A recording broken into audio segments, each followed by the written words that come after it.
products, or almost all household products, come from them. What is the lesson here? They leveraged on their numbers. They did not stop there.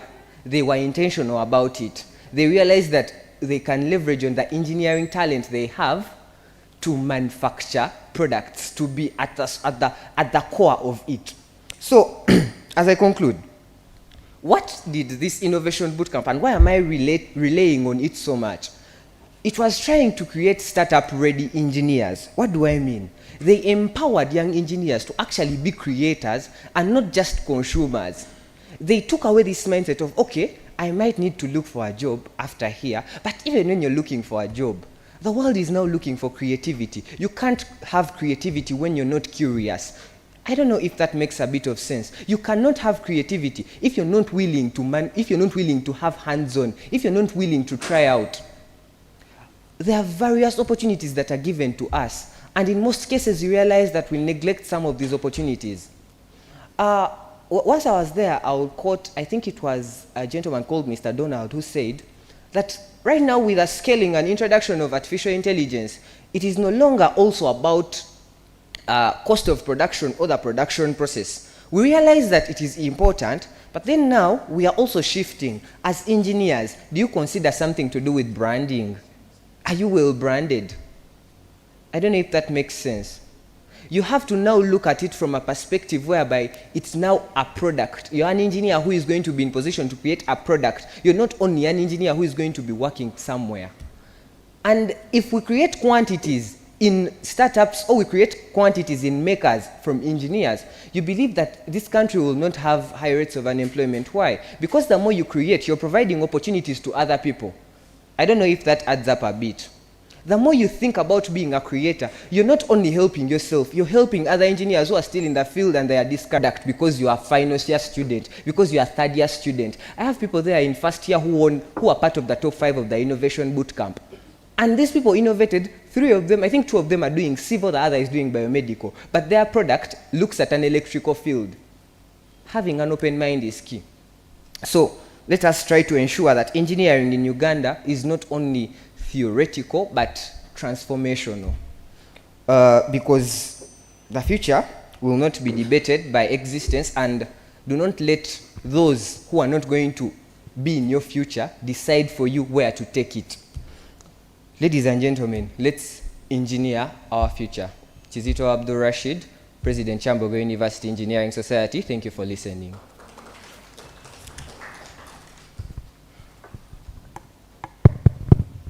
Thank you so much, the President. Let's give him another round of applause. Thank you so much, Mr. Abdul Rashid, for organizing this, and it's becoming a success because of you and the other presidents. So, allow me to take this juncture to recognize the guests that have joined us. That is the man from Yuri, and is none other than Mr. Sabit. Thank you so much for joining us. You can stand up for recognition. This is the man. Thank you so much. We have also been joined by people from Nikosha. The 2 gentlemen are here. Let's give them a round of applause. Thank you so much for joining us. Today, we are celebrating the Pre-World Engineering Day. So it's our day as engineers. So make sure you don't leave the same way you've come. So now we are very cold this morning, aren't we? So I'm going to suggest, just to break the ice, we're going to stand up and do some stretches. Yes, with music. Yeah. Before we dive in.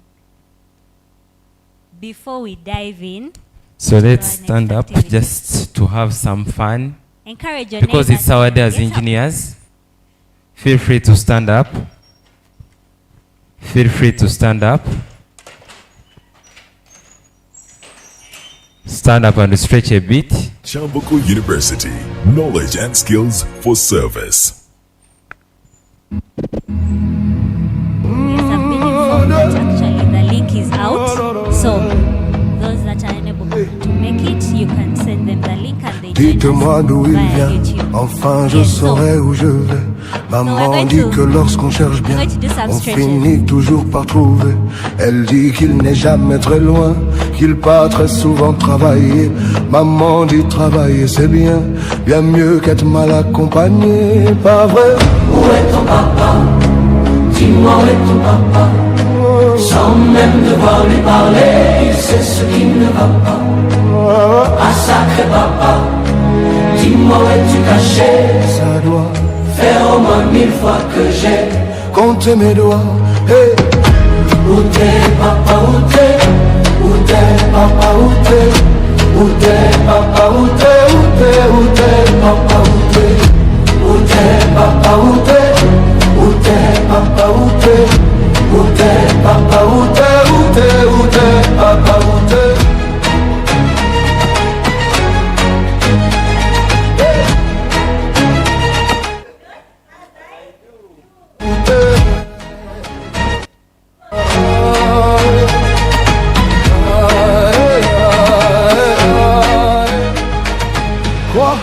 Qu'on y croit ou pas, il y aura bien un jour où on n'y croira plus. Un jour ou l'autre, on sera tous papa, et d'un jour à l'autre, on aura disparu. Serons-nous détestables? Serons-nous admirables? Des géniteurs ou des génies? Dites-nous qui donne naissance aux irresponsables. Ah, dites-nous qui? Tiens, tout le monde sait comment on fait des bébés, mais personne sait comment on fait des papas. Monsieur, je sais tout en aurait hérité. C'est ça, faut le sucer de son pouce ou quoi? Dites-nous où c'est caché. Ça doit faire au moins 1000 fois qu'on a. Thank you so much. My co-modulator for the ice break. I hope now you're feeling fine. Make sure you know your neighbor. Make sure you're happy. And let's have fun as engineers. So allow me welcome the man from Yuri and his engineer Musana John Savit, an electrical engineer and also an environmental engineer. He works at Yuri and he's the head of the undergraduate training program.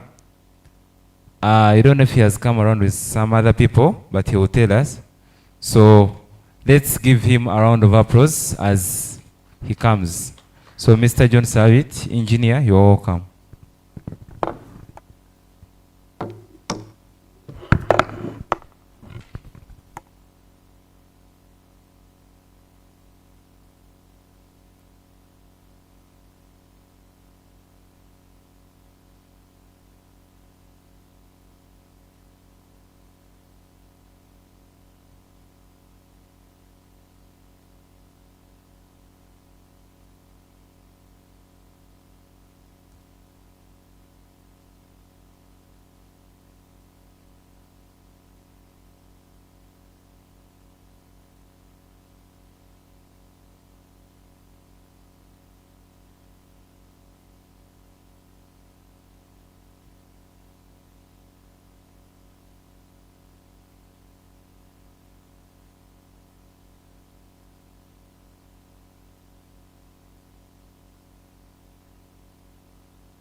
Yes, good morning, engineers.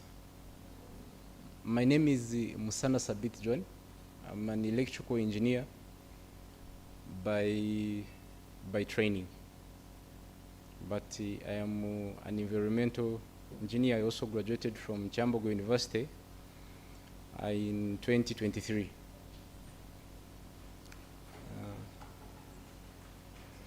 I take the opportunity, first of all, to appreciate Chuwesa and the ASEM for organizing this important event. And it's an honor really for me to be here today and give a keynote conversation on the World Engineering Day celebrations.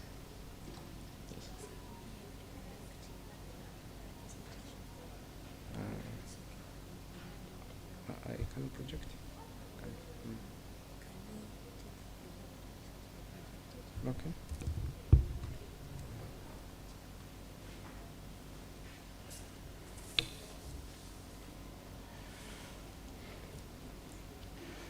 So I came prepared in two ways. In that if I found the Dean of Students here, I would present differently.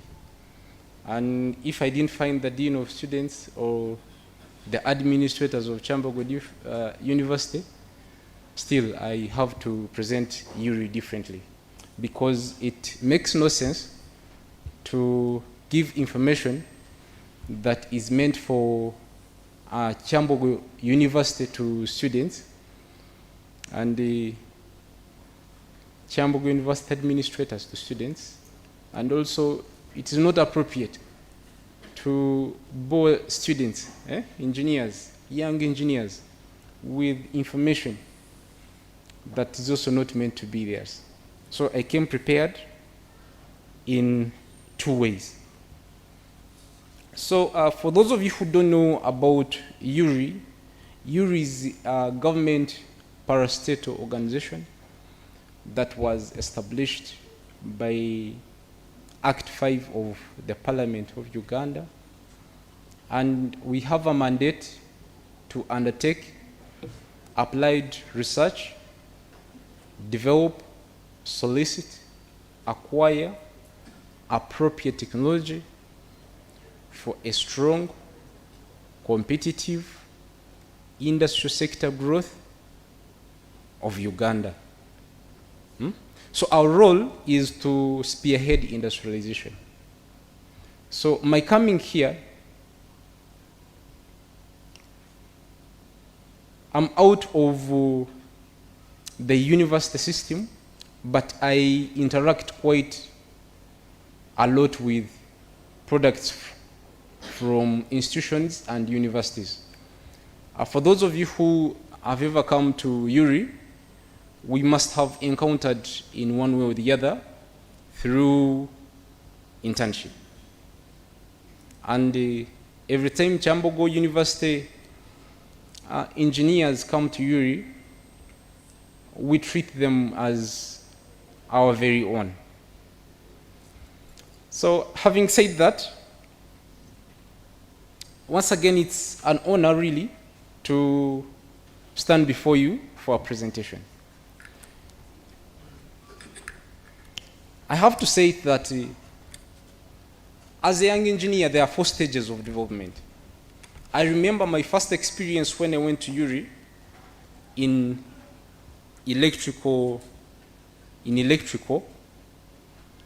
section. I found there an engineer, an electrical engineer who had been there for years, like 7 years. So he gave me the first task. So okay, there is a grinder there. Can you please repair it for me? And the first thing that I did was to get a plier, because he had put it in the socket. And in my troubleshooting, I remember cutting both cables, the live and the neutral, together. And it was a short circuit.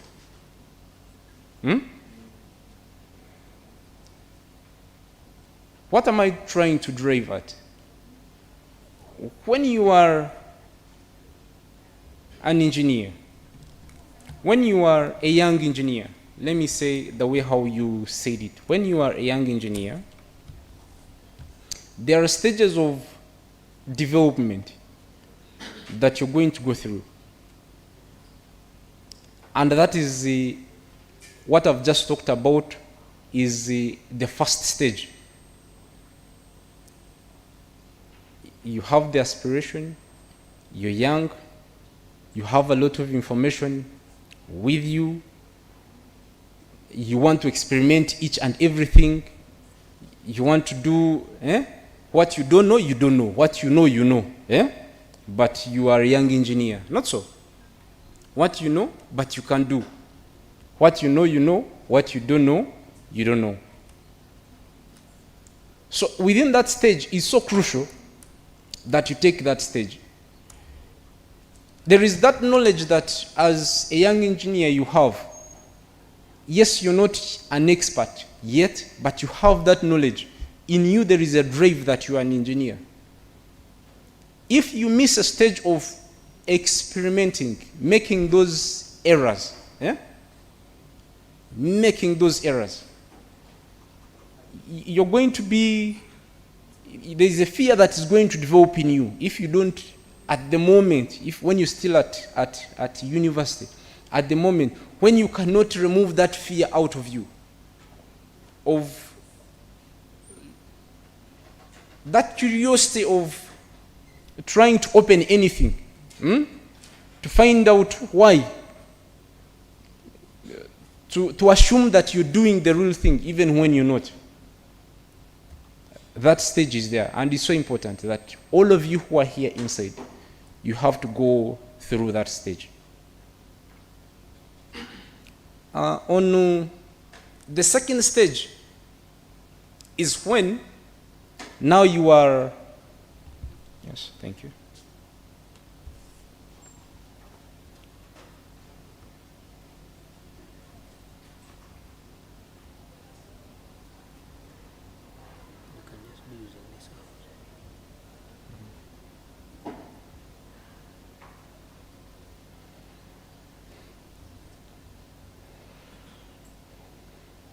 So on the second stage is when you have tried what you have tried.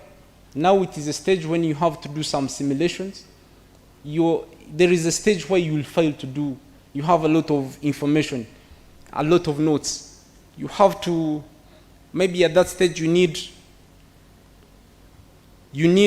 a mentor from EUIPE. Also, that stage is so important. That's why, as a university, remember, we had to be engaged with UIPE registration, because it is so important that you do it at this stage. I don't know, I wish there was a representative from UIPE here. I would have presented differently, because there is information that they have to pass on to him. But the opportunity, I've not got it. But nevertheless, now we can move to another stage. In this other stage, now you have the information, you have graduated, you are an engineer. You feel like you can use some designs, some tools of engineering.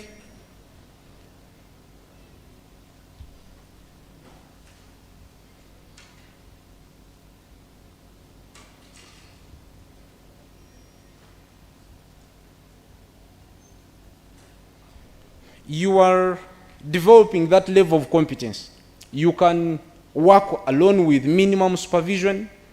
It is at that stage where you have now to, because the question was, how can young engineers take lead in localized innovations in Uganda? It is at that stage where you have to start looking into identifying the problems that you're facing within the community that you're staying in.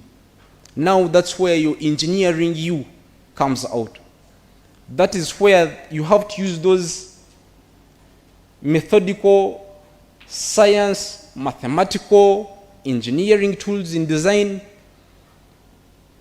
to look into the problems that are within the community. Also, that stage comes.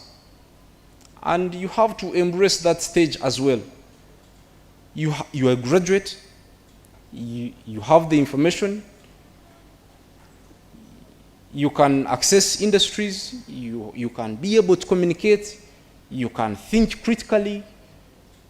It is that stage when also you have to look into the community now. How are you going to collaborate with the community to look into the problems that are available for you to use your science, your methods, your engineering tools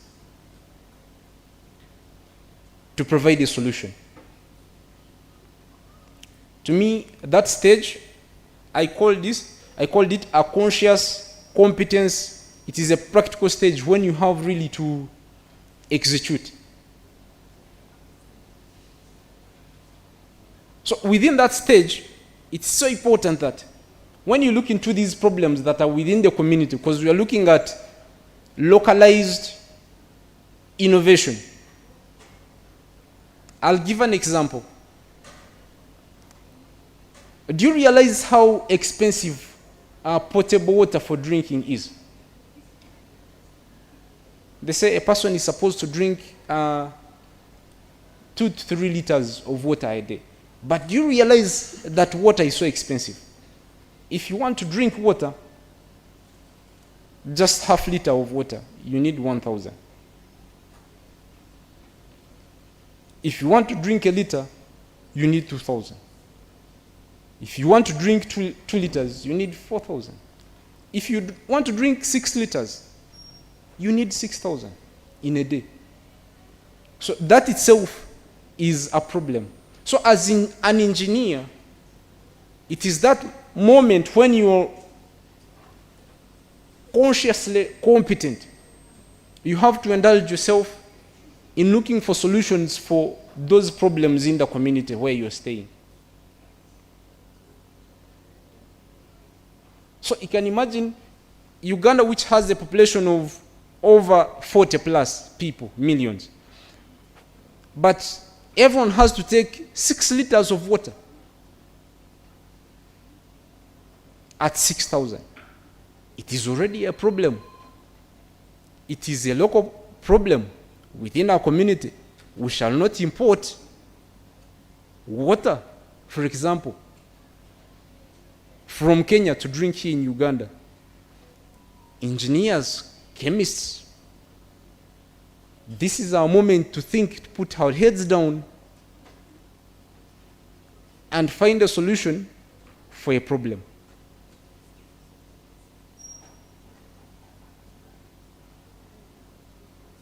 I'll give another example. When you go to, if you've done internship, when you go to those industries, you'll find all the raw materials are imported. All the raw materials are imported. If it is not food processing, where we can harvest our fish from the lake or use our milk to produce milk products, if you go to manufacturing, all raw materials are imported. But as an engineer who is young, who is a graduate, we very well know that there are resources within our country, and our country is rich in resources, but those resources we have to use a scientific approach, methodical approach, engineering tools to transform those resources to raw materials. And as chemical engineer,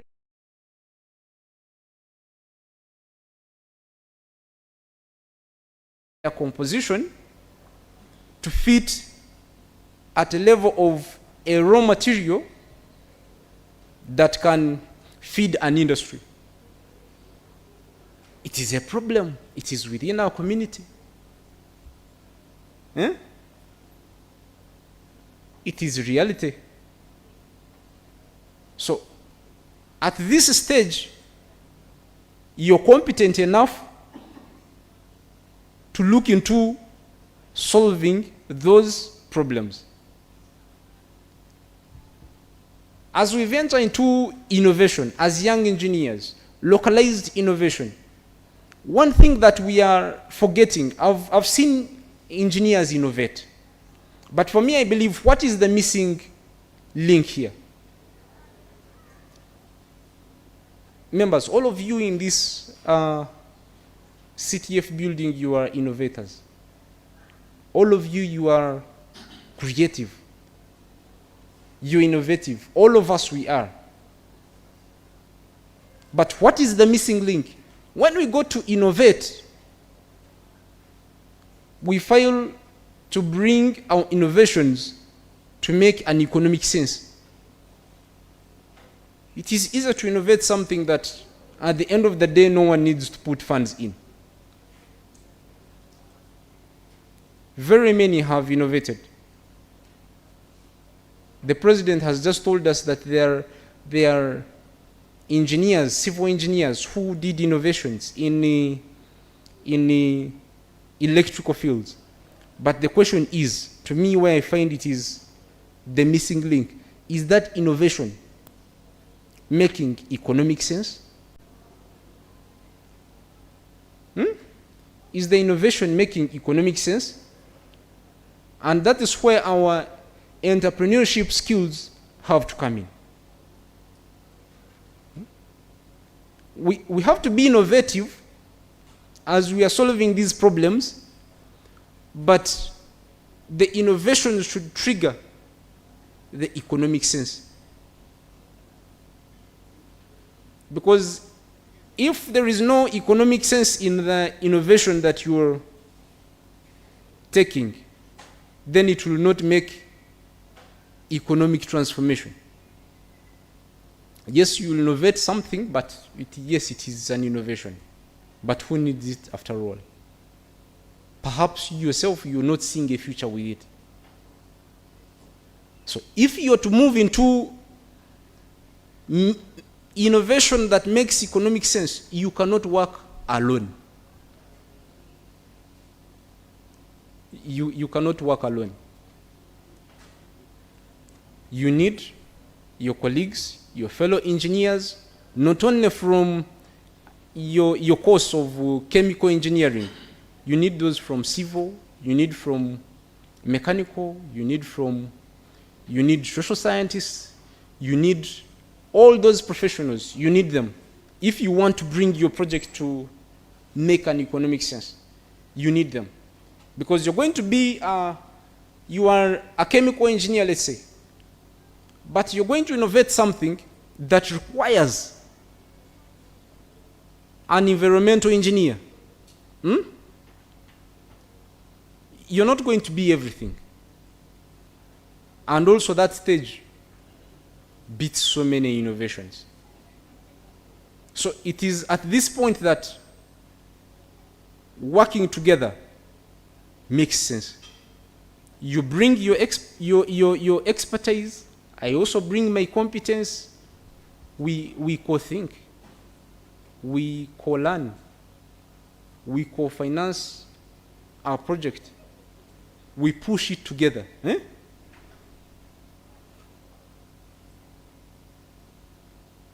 I know I'm making sense because I've proved it.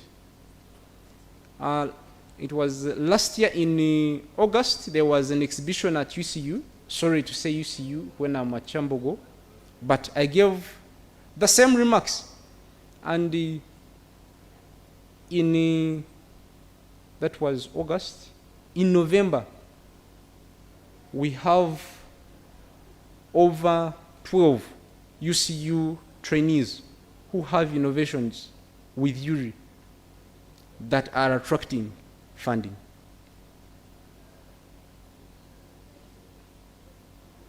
So in that aspect of not working alone, now that you have another expert, another professional, you look for industries you look for industries, and that is where the role of government organizations like URI comes into play. Because before you go to industries, before you indulge yourself in those innovations, before you try and fail, before you build that confidence, that competence, that transition from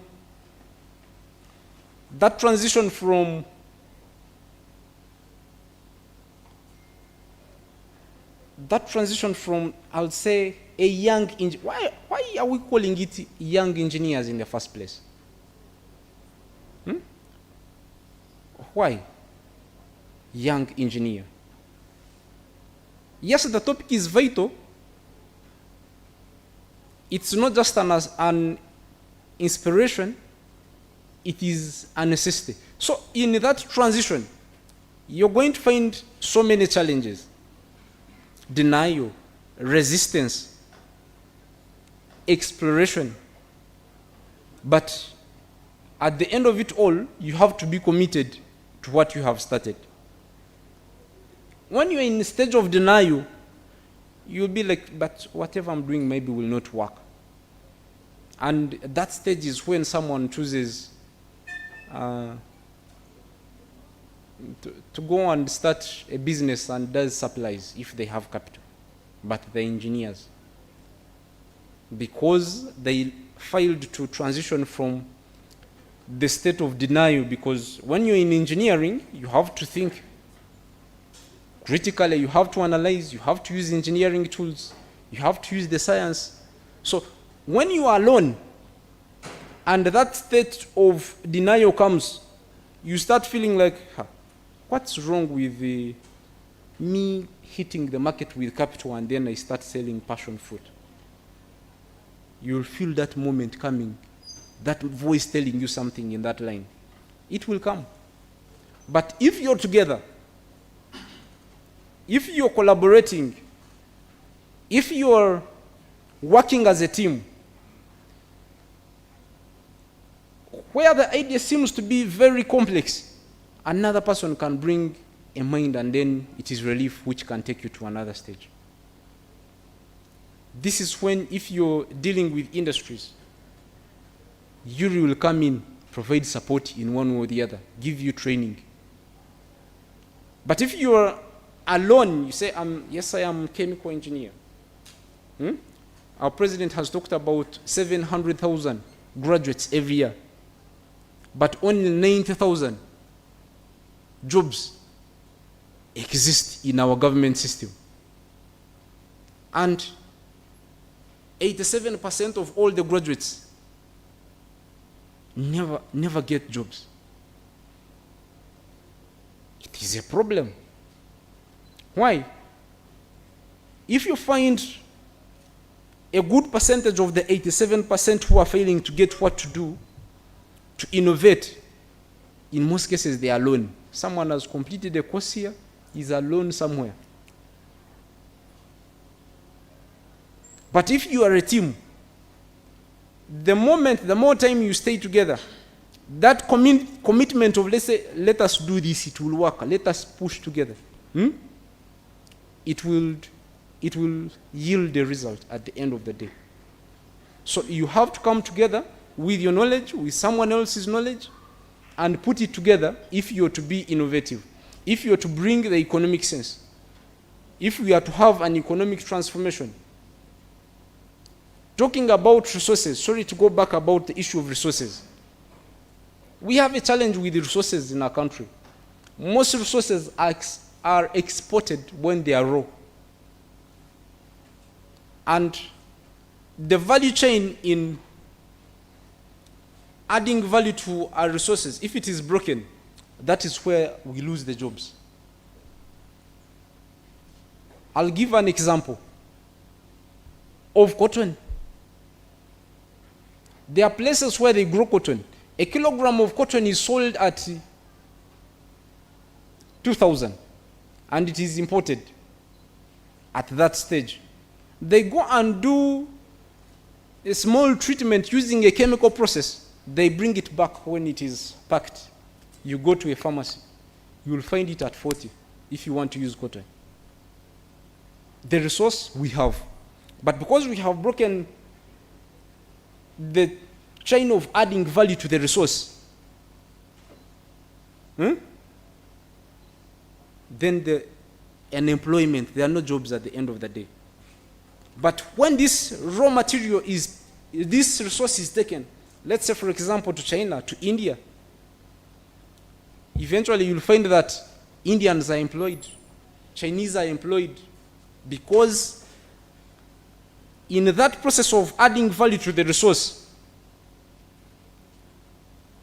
to move it from 2,000 a kilogram to 40,000, a lot of chemical processes that are involved in treating this cotton to look the way how it's supposed to be looking like. So we lose value, we lose jobs. Our economy remains in the state that it is remaining in. But every year, engineers, we are graduating. So, if you come and engage industries and other government organizations, allow me explain the role of URI and how we shall help you as an engineer. I know there are other organizations which can do the same, but now allow me at this moment to take you through how URI will help you.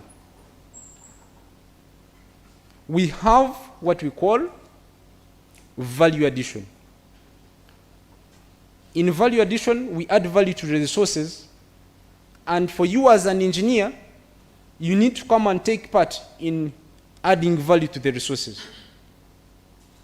I'll give an example, another example. If you see how we export coffee, there are bags that are required, but these bags, the fiber comes from rattan. But rattan is all over in our swamps. It is a resource that we are going to pass on and on and on and on if we cannot come together to say, how can you utilize rattan to have a mass production of bags so that our coffee can hit the world market, because it is the standard bag that is required there. So we have to come from, when we graduate, that level of transition to look into identifying the problems, the challenges that are within our community to add an impact. So at URI, we shall be able to add value to the resources using research. Like I told you in our mandate, we do applied research. We do research not for the purpose of publishing books, but research that is applied. How can we develop rattan to the stage that we can get a bag that will contain the coffee, that will transport the coffee, that will house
business consultancy. We have a department, business development center. You are an innovator. URI as a research organization. Not only URI, there is NARO. There is Uganda Virus Research Institute. We have to use those government bodies because their mandate is to support innovations, to solve problems, to provide solutions. So I'm talking about URI because this is what we do. But if you cannot come to URI, go to NARO. Go to the Virus Research Institute.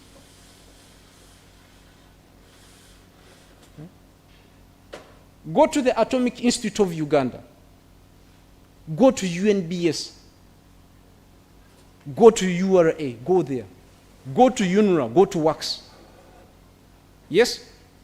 If you go to private sector, they will want you to be as polished as possible because of productivity. They want you to be competent there and then. But these government institutions will allow you some time to learn on job. So,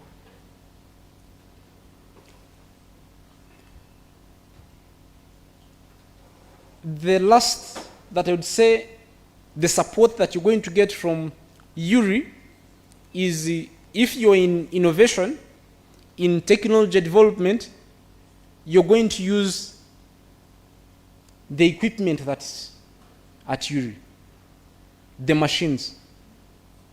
So you have an innovation, you have a shaft that you want to make, to cut, you have some formula that you want to test, you have a product that you're developing, come and use your equipment to support you in your innovations.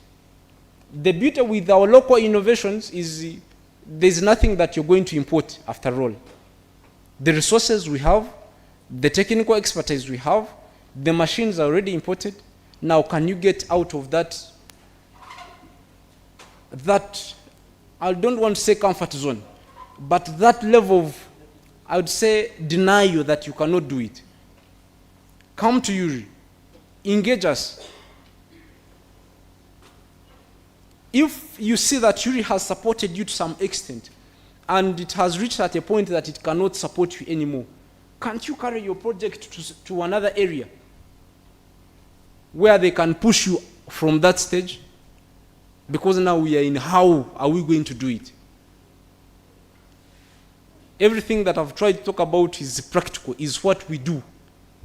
Because I've seen other local innovators who are in engineering, who are not in engineering, what they are doing.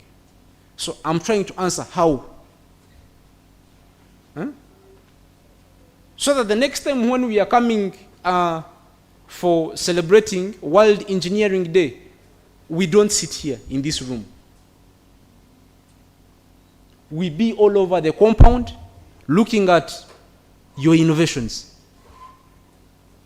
looking at what you are pushing, looking at where you are, at what level. Because this setup of celebrating World Engineering Day is phased out. I want to come and sit near I look at what the team of the president and representatives, what they have innovated from outside there. And as an expert who has been in the field for 10 years now, I tell you, you ask me questions where you're finding challenges. That is what we need to, the next time, the next president, that is the kind of world engineering celebration that you have to organize. Let us spend all the day outside there answering questions. Let it be a day for inviting all industry stakeholders, those experts who are there in industries, answering questions. How are you going to move from this stage to another? Yes? To me, that would be a step forward. So, like I told you, I came prepared with the two presentations. I believe this is strictly meant for students. If there was an opportunity to meet the dean, I would have told the dean what needs to be done. But to me, this is a package only for students. For fair selection, everybody has to take the same exam. Please climb the tree. It will require you to be competent, irrespective of the field of profession where you're coming from. You have to be competent. This person who is asking all this is an industry, is the real world. These are the real challenges that you're going to find in the world. Even right now, as you're still students, even when you graduate. But it requires only that one person who is competent to climb a tree. So we have to build the competence. To the organizers of this event, I want to thank you for inviting Yuri. Inviting Yuri here, it shows the collaboration, it shows the collective effort, it shows the commitment that Yuri has in developing young engineers. And I want to conclude by welcoming you all to Uganda Industry Research Institute. Come, we see what to do. Come, we see how we are going to take our country to the next level. I thank you so much.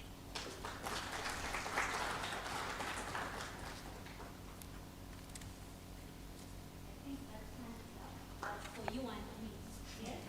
So now we can clap properly for Engineer John. Yes. Before you leave, I would just like to request you, Engineer, if we can take a picture with you for visibility purposes with the QS and Access President and Cabinet. Yes, and then the questions can come in from the students. Here, very fast, let's be very fast, those that want to be in the picture with him. Anyone can join, but if President's around, it would be better. The man from King Caesar joined them.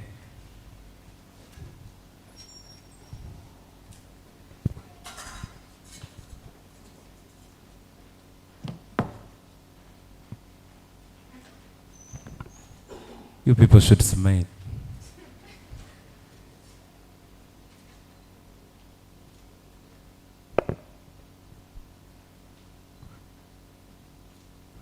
Okay. Okay, thank you very much. So, before you leave finally, yes, I would just like, in case there is any question, he is here. The Engineer John is here from Yuri, and this moment should not pass you by. So if you have any question, feel free to ask. Okay, thank you so much.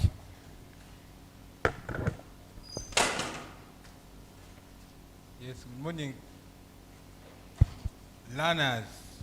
Good morning, Mr. At least I Ngolove. learned that from previous sessions I've had. I just want to supplement,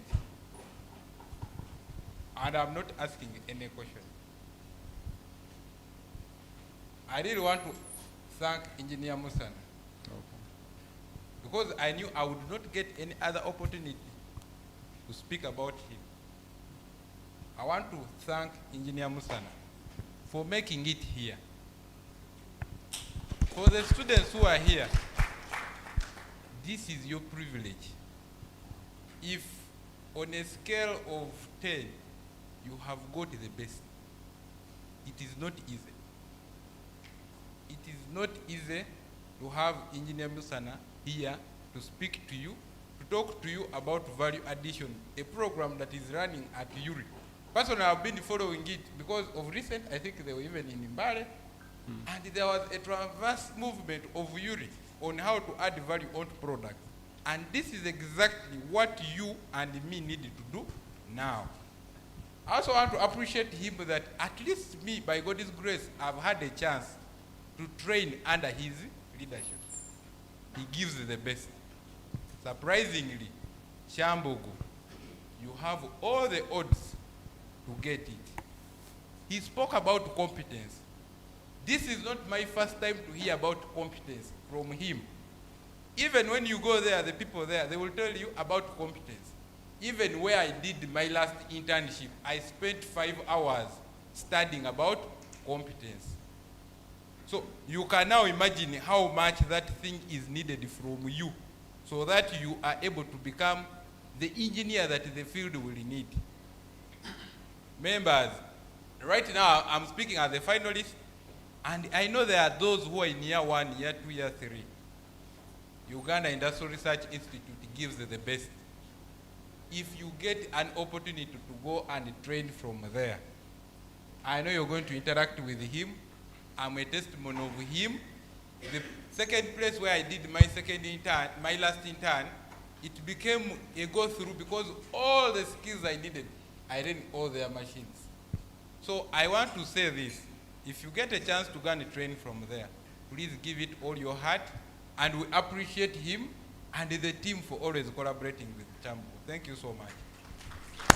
Thank you so much, Mr. Ngolowe. I think for me, my question can go about internship. Because this is the semester, we are going for internships at the end of this semester. I think all engineering courses have that starting from year 2. So when in internships, placement, where can we submit the internship placement letters? Is it through online or physical? Then, and when is that? Thank you. So anyone with another question, I think you can answer at once. Feel free to raise your hand.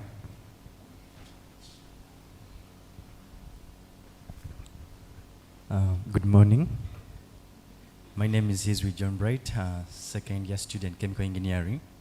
I was inquiring, apart from the internship, he talked about how to be added value to your project. So am I supposed to go through the university or I'm supposed to come to the institute? Any other question?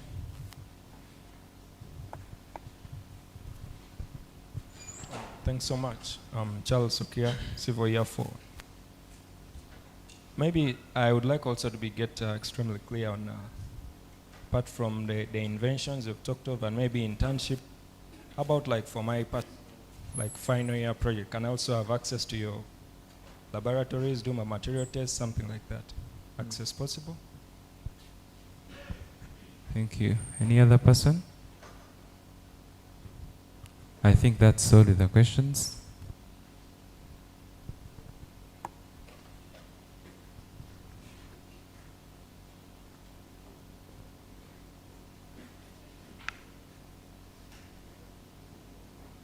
Yes, so about time for internship, I believe if you Kyambogo University, you have not yet brought your application, you're late. You're late because I can see Mbarara University has done, Makerere has done, UCU, they have different setup of semesters they have done. Most of the technical institutions have done.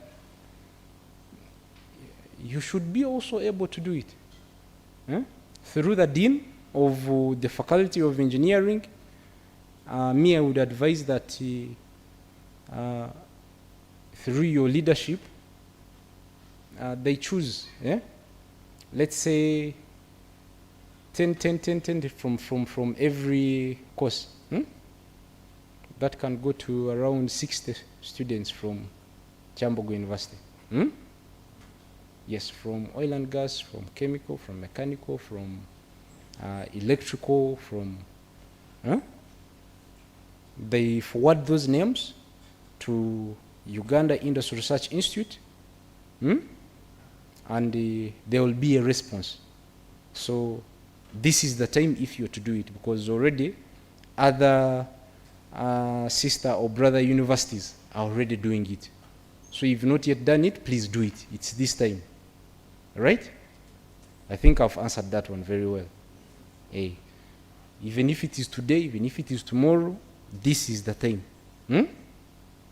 Then for final year projects, like I told you, you can support your final year project in many ways. You coming for training in an area that you're not yet sure about, you're not yet, the knowledge that you need for your project is important. You can come at URI for training, either through the university or through as an individual.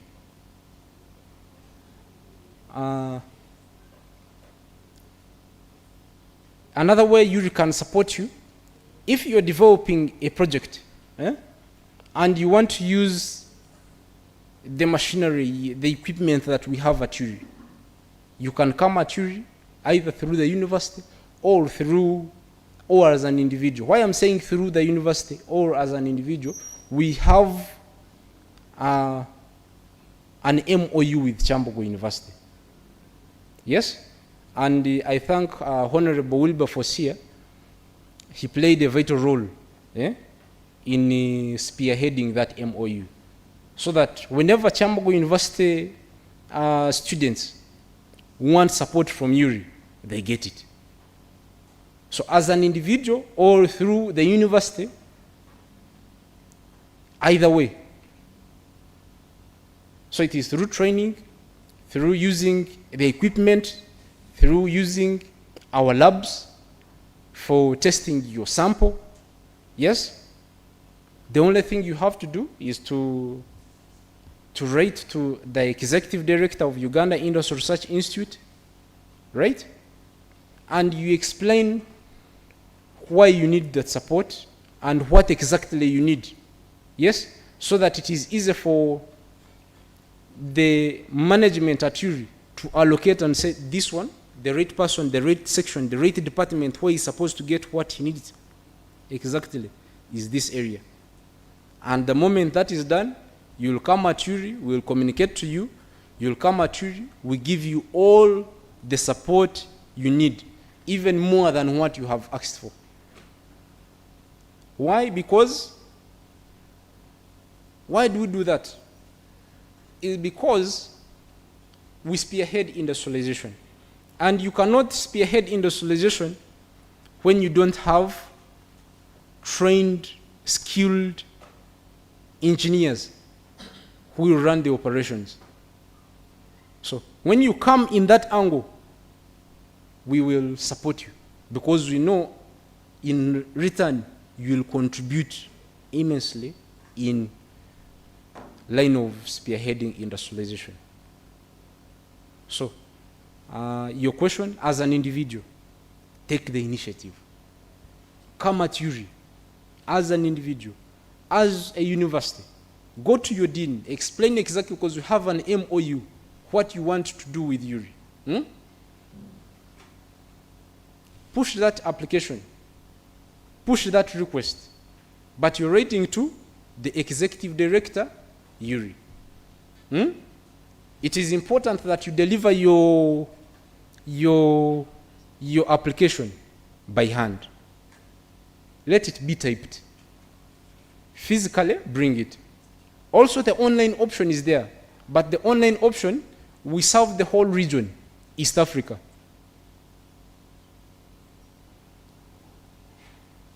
We can sometimes be overwhelmed by the so many, and now we have to streamline. They say, this one, we have MOU with them, these ones come first, these are priorities.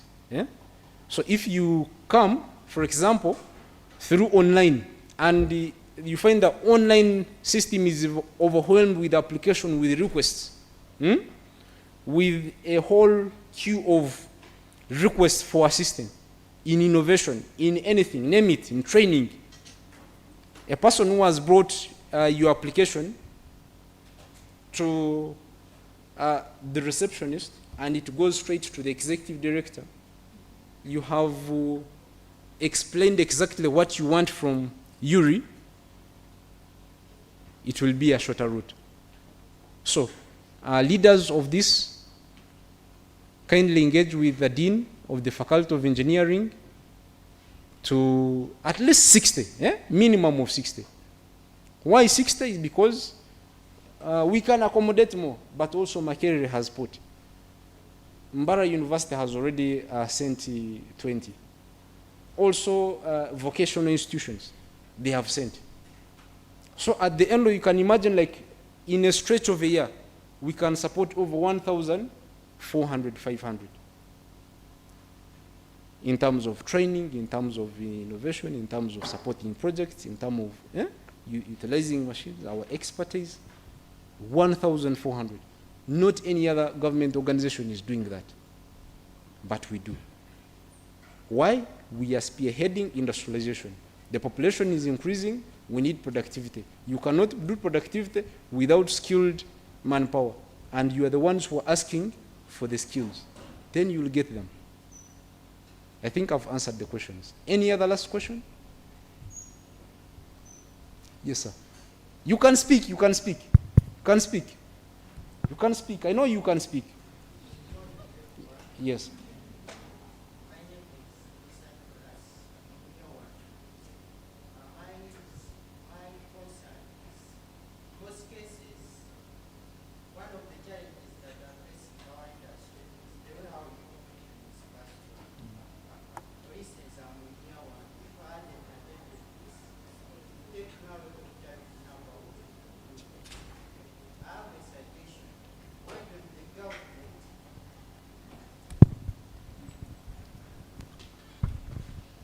Why don't the government put up, say, a national website to include, for instance, all its organizations, such that they can put information for every engineering student to access it easily? Because we have many engineering students who don't know about many government programs that run. For instance, I can give an example of, there is a global website that is called grabcard.com. It is mainly for engineers that design products. Different engineers put their designs. Why doesn't the government put such a thing, such that information can be easily passed on? There can be something like, say, the projects.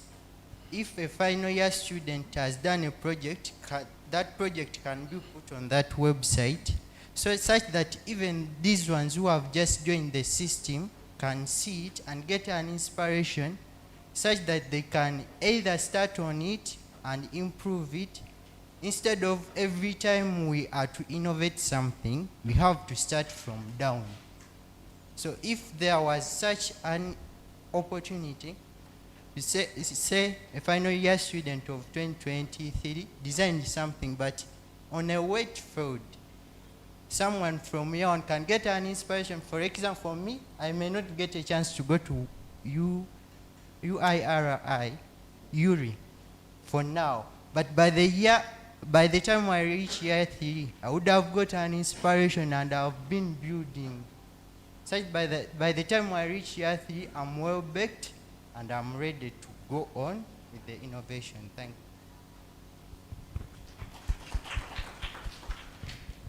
Yes, thank you so much. I appreciate your, I'll not take it as a question, it's a concern. And I told you I came prepared with 2 presentations. If they were here, I would have shared my views. And exactly what you were explaining, it is what is in that paper. We have seen at the moment, I did not choose to talk about the way of training, because it required administrators, and if we talk about it when they are not around, it will look like as if we are compromising or we are criticizing the way how they are doing the work. But number one, you yourselves to take initiatives to check on institutions, organization websites to see what they do and how you're going to benefit. Number two, you have to go to, I don't know, ever since you joined university, have you gone to the office of the dean to ask which collaborations, which partnerships, which MOUs has the Faculty of Engineering signed with any organizations? I don't know if you have ever done that. Yes? So in that, it is actually the topic of today, from being reactive to proactive. Eh? You really have to take that step. Go to the dean and ask, I want to know how many government organization we are collaborating with, and how can I benefit from them? Yes? That information is there. But because also the dean is very busy, you know, he's very busy. He may not, he has come, I know, maybe given a speech, has gone because of other engagements, but this is where the students' leadership, you yourselves, you have to take the initiative to find this information, because now information is all over. Yes, Wilberforce, you can add on something.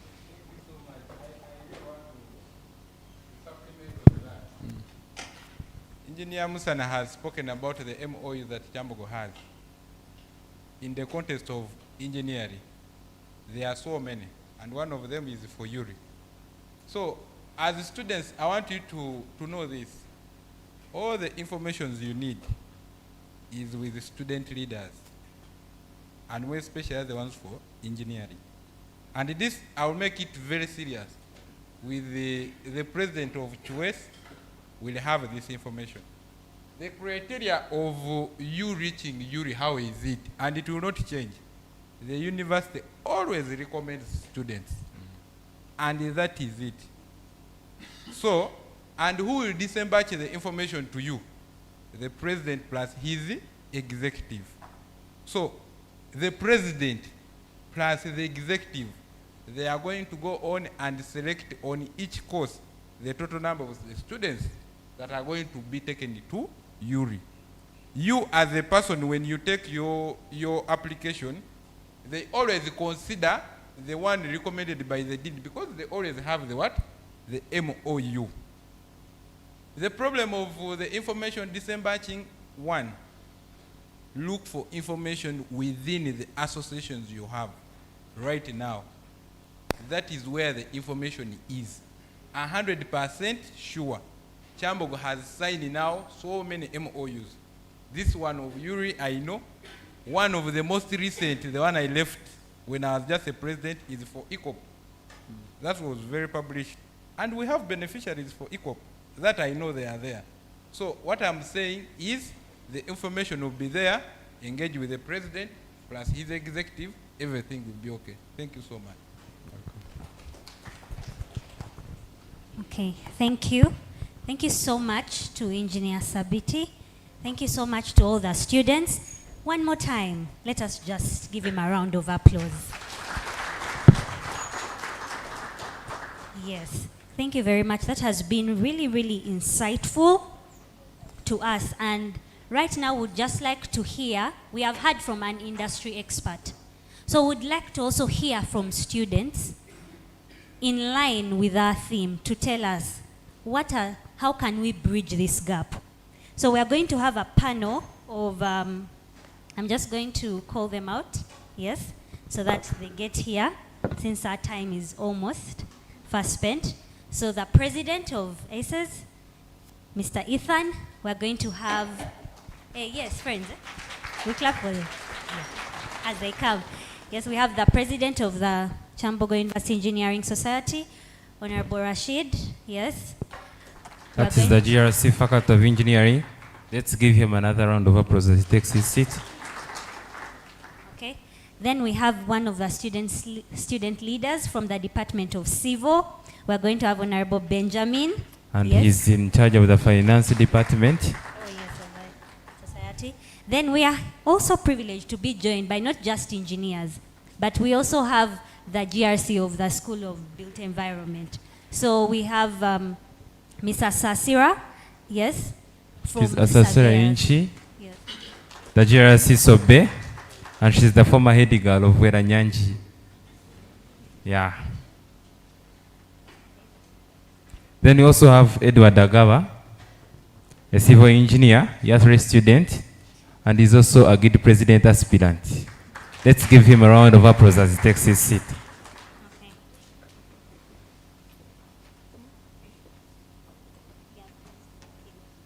Then lastly, we have the president of the Kyambogo University Automotive and Power Engineering Students Association, and that's none other than Enoch. Let's give him a hand clap as he takes his seat.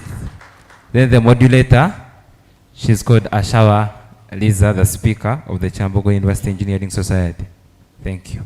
Yes, just allow me to just repronounce my name. I am sorry. My name is, yes, Ashaba Riza Kiza, and I am going to moderate this session.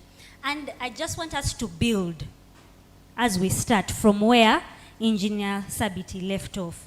So he has just said that for your innovation to actually pass through, it needs to make economic sense. For it to actually make economic transformation.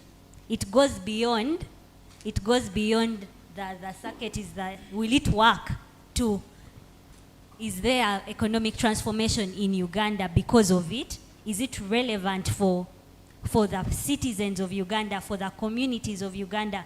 Like I said earlier at the start, yeah? For maybe my mother in Kabale, for the vendor in Chikubo. So I would like to start with Honorable Rashid. Yeah.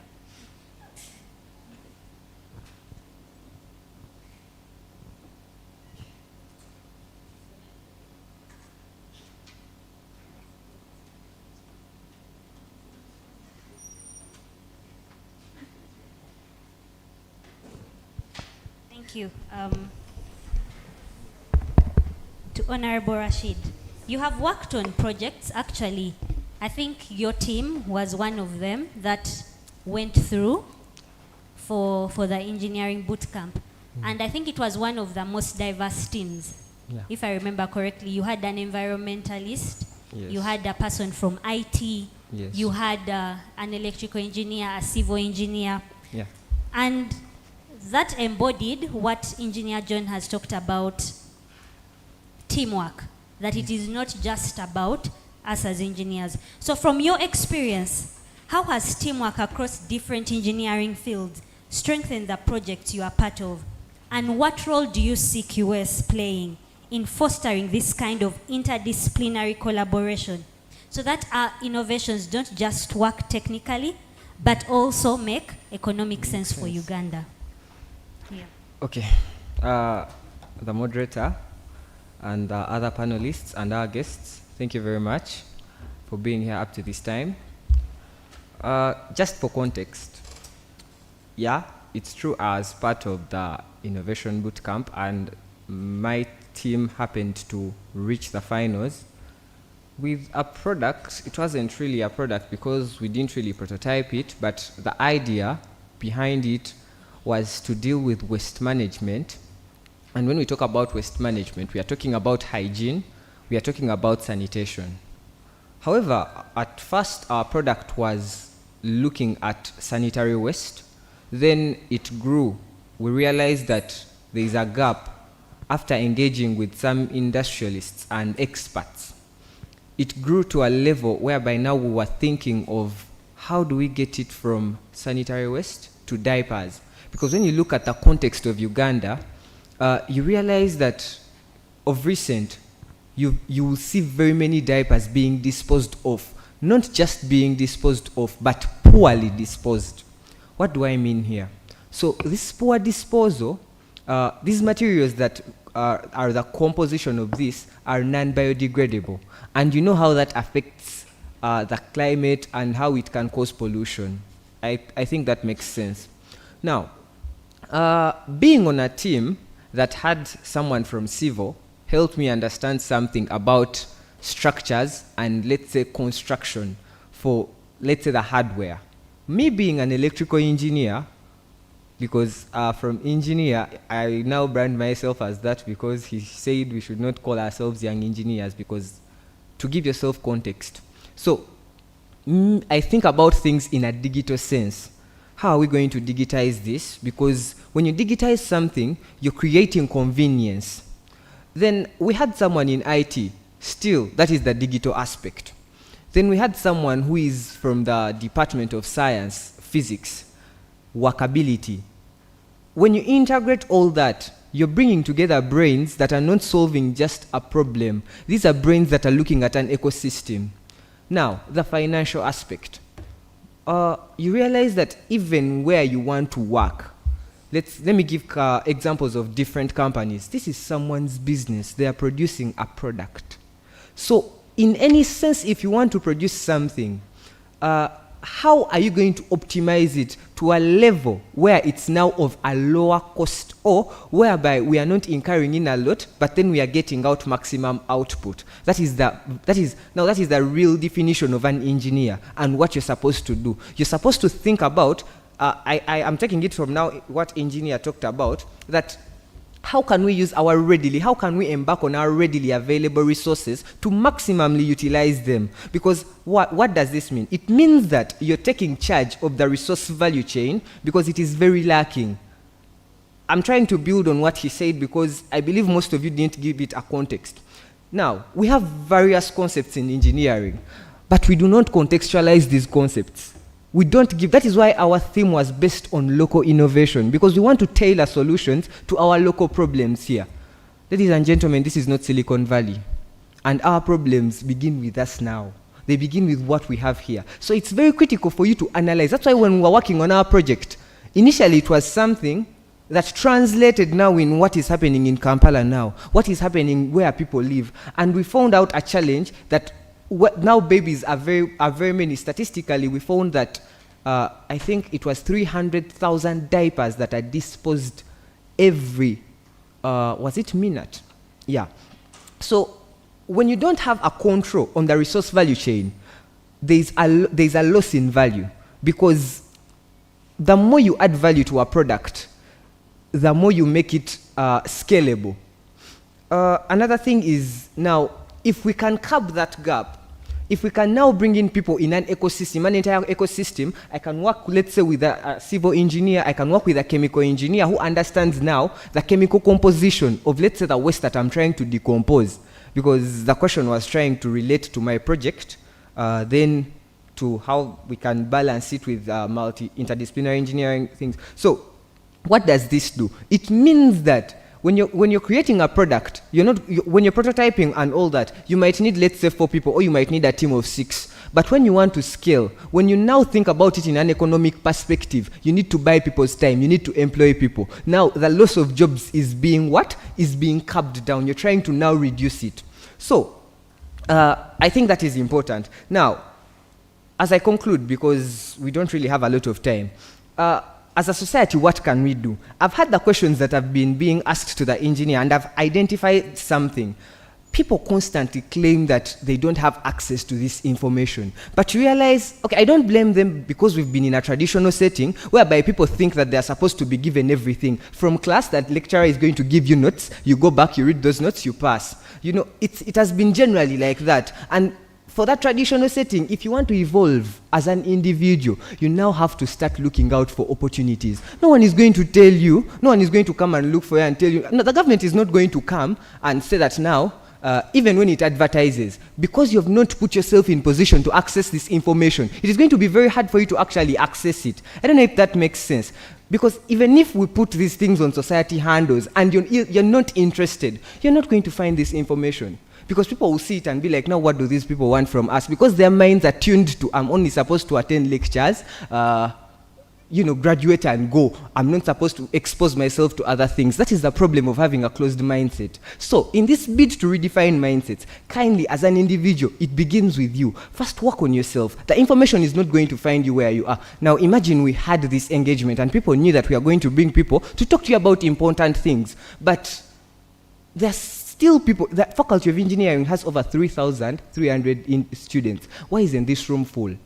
You ask yourself a question. It's because they feel like this is not their type of information. Then maybe another thing. I liked when engineers said that we have to change the model of of execution of these events. The next time he wants to come, he wants us to have innovations around. He wants people to now start thinking outside the box. People to now be like, okay, I've realized we can do this. Because us talking and you executing are two different things.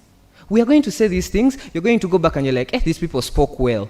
But are you doing anything concerning that? No one is going to, I'm not going to come and force you and tell you that come up with an innovation.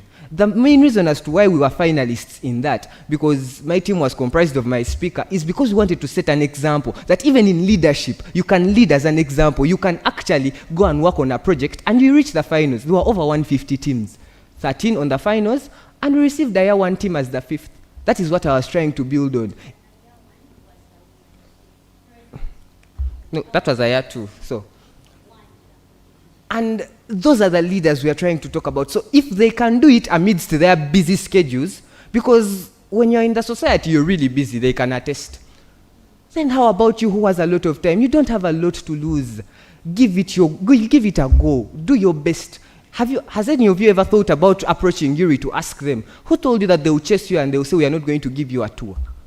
Come on, that is not how they work. So, ladies and gentlemen, let's try to access these opportunities. As a society, we shall do whatever it takes. We shall be organizing these spaces whereby we want you to come and think outside the box. We shall be organizing everything for the purpose of all of you, because we believe that it is no longer about you going to seek jobs, even the jobs you want. Engineer talked about the competence that you need. You need skills, you need agility, but they are not going to find you in the lecture rooms. Skills are not developed like that. They are developed by you constantly working on these things. So, ladies and gentlemen, that is the roadmap to the growth of innovation, with us as a society helping you with the information that is relevant for you to connect the dots and tap into these opportunities. Thank you very much for listening. Thank you very much, Honorable Rashid. And it is actually true that it starts with you. The mindset change starts with you. The society can do so much. We can bring them for you. We can bring Engineer John for you. And we shall continue to bring him. I want to promise on behalf of the president, of the next president as well, that the next event you are coming here for, you're going to have these projects. And you're going to walk around. And we pray you come with a big team ready to guide us. So members, the onus is ours. We must change our mindsets. We must take the chances. We must take opportunities. And building on that, I just want to ask Mr. Benjamin that Engineer John has just told us that he has over 12 students in UCU that are taking up these opportunities in URI. Yeah, he said Makerere has already sent a list. And then Kyambogo students, we are here, and what took place? This took place for them last year, as it's taking place this year. There is something about that which shows we are still moving a little slow. But thank God it has come. Yes? Thank God it has come and the opportunity is here. So my question to you and to all of us is, where do you think our problem lies as Kyambogo students? Is it as individuals, as a faculty, as a student body? And more importantly, what can we do starting now? What can we do starting now to bridge that gap and gain the competence needed to solve real Ugandan problems, no matter our field? Yes. Thank you very much, Reza. Semwezi Benjamin is my name. I'm a civil engineering student, Kyambogo University, year 3.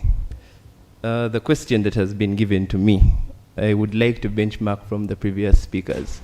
One of the things that has been mentioned most is the mindset change. Very many of us lack that motivation. We come to campus, and the only thing that we would like to achieve is the degree. It's a past degree kind of system. You know, you can come to campus, do your degree, get a first class honors without ever having to engage in any of these things.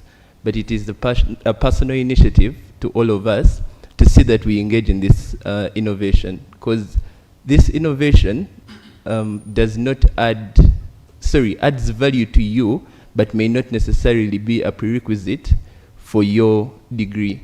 So if you can change that mindset that when I come to campus, the only thing that I need to go away with is the degree, then we can be able to solve that situation, because most of us here live without ever doing anything else apart from what is required to get marks in class. The second challenge that I think we have is we do not allot time to this innovation. Like President Rashid mentioned, these things require time. It's not something that you're going to do in one day. It's not something that you're going to do alone.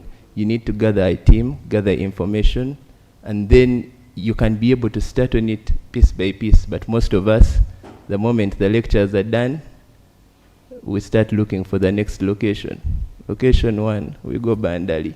Location 2, we look for another one. If we do not create time for these things, we shall not be able to get this innovation. The third thing that I think would be a challenge is the lack of funding. The question stipulated that there are challenges in the student body, individuals, and the university as well. And I think among the multitude of challenges that we have are those that regard with funding, that someone may want to do something, but they do not have the money to fund their project. And I think that if the university can provide some response with regard to that, it would encourage many of the students to carry out some of these projects. The last point that I would like to give in that regard is the lack of a benchmark. We wanted to start a project sometime, and someone asked me, when we have done this project, then what? Many people come up with projects, and maybe because they do not mature to the stage that they are required to mature to, these projects do not amount to anything. So someone will start their project, and they do it, present it, it's a fine project, and then after that, that's just it. After they've done their degree and they've graduated, they move on, forget about the project, and that's it. So for someone looking for sustenance, continuity, someone who wants their project to mean something, we don't have that. And if it is there, it has not been brought to the attention of the students, because it's possible that it is there, but there's no way it has been advertised, there's nowhere we can pick this information from. So I think if we can find that, then we can be able to encourage students. So the question also asked, what are some of the solutions that we can look at to be able to address these challenges mentioned? And the one that I want to mention first is the workshops, the continued training. Very few people know what requirements are there for an innovation. Very few people know what steps are there. Very few people know who to ask. But if we can train these people, I had someone asking about starting an innovation from scratch versus building on something else that someone has done. Yet it is possible for you to have an innovation, something small, that you build on what someone else has done. If we can disseminate this information into the students' bodies, I think that will be very helpful. And the second thing that I would like, and maybe the last, is to convert from the notion of project to product. That whatever we are doing, we are not only doing it to pass exams. We are not doing a project to pass exams. No, we are doing it to solve a problem. Thank you very much. Okay, yes. Thank you very much. And I want us to just take a keynote from everything that I want you to look at the people who are standing before you today, seated before you today. Yes. These people are not speaking just because they are leaders. If you have heard from what they have said, they all mentioned something with projects. Yes? So this is a space that leadership is not just us being able to talk. We come here, we tell you good things, we can articulate whatever we are saying very well, but there are things we are building. So that means this front line is a good front line.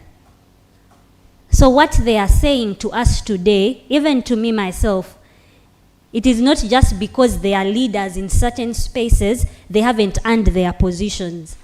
But for each and every one of us, in your capacity, what can you get out from this that makes you a better individual? In Kyambogo, they think they are the smartest engineers, yes? But the people think they are the smartest engineers, yes?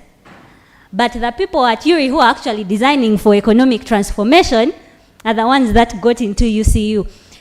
So you start thinking, where is our problem? I know you came here with great grades. You may have a 4.6. Great, like, good for you, congratulations. What more can we do? So that when engineer Sabiti goes to talk to, let's say, KIU next month, he's saying, I have students from Kyambogo that I'm working with, developing this.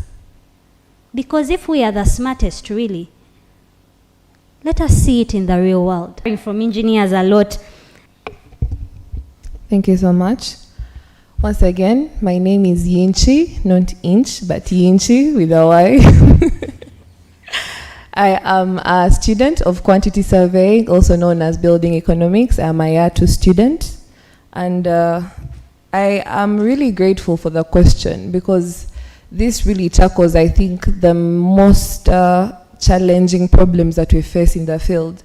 As a quantity surveying student, we closely work with engineers because you cannot have a team and then you do not have a quantity surveyor with you, or I as a quantity surveyor cannot be on a team without an engineer next to me.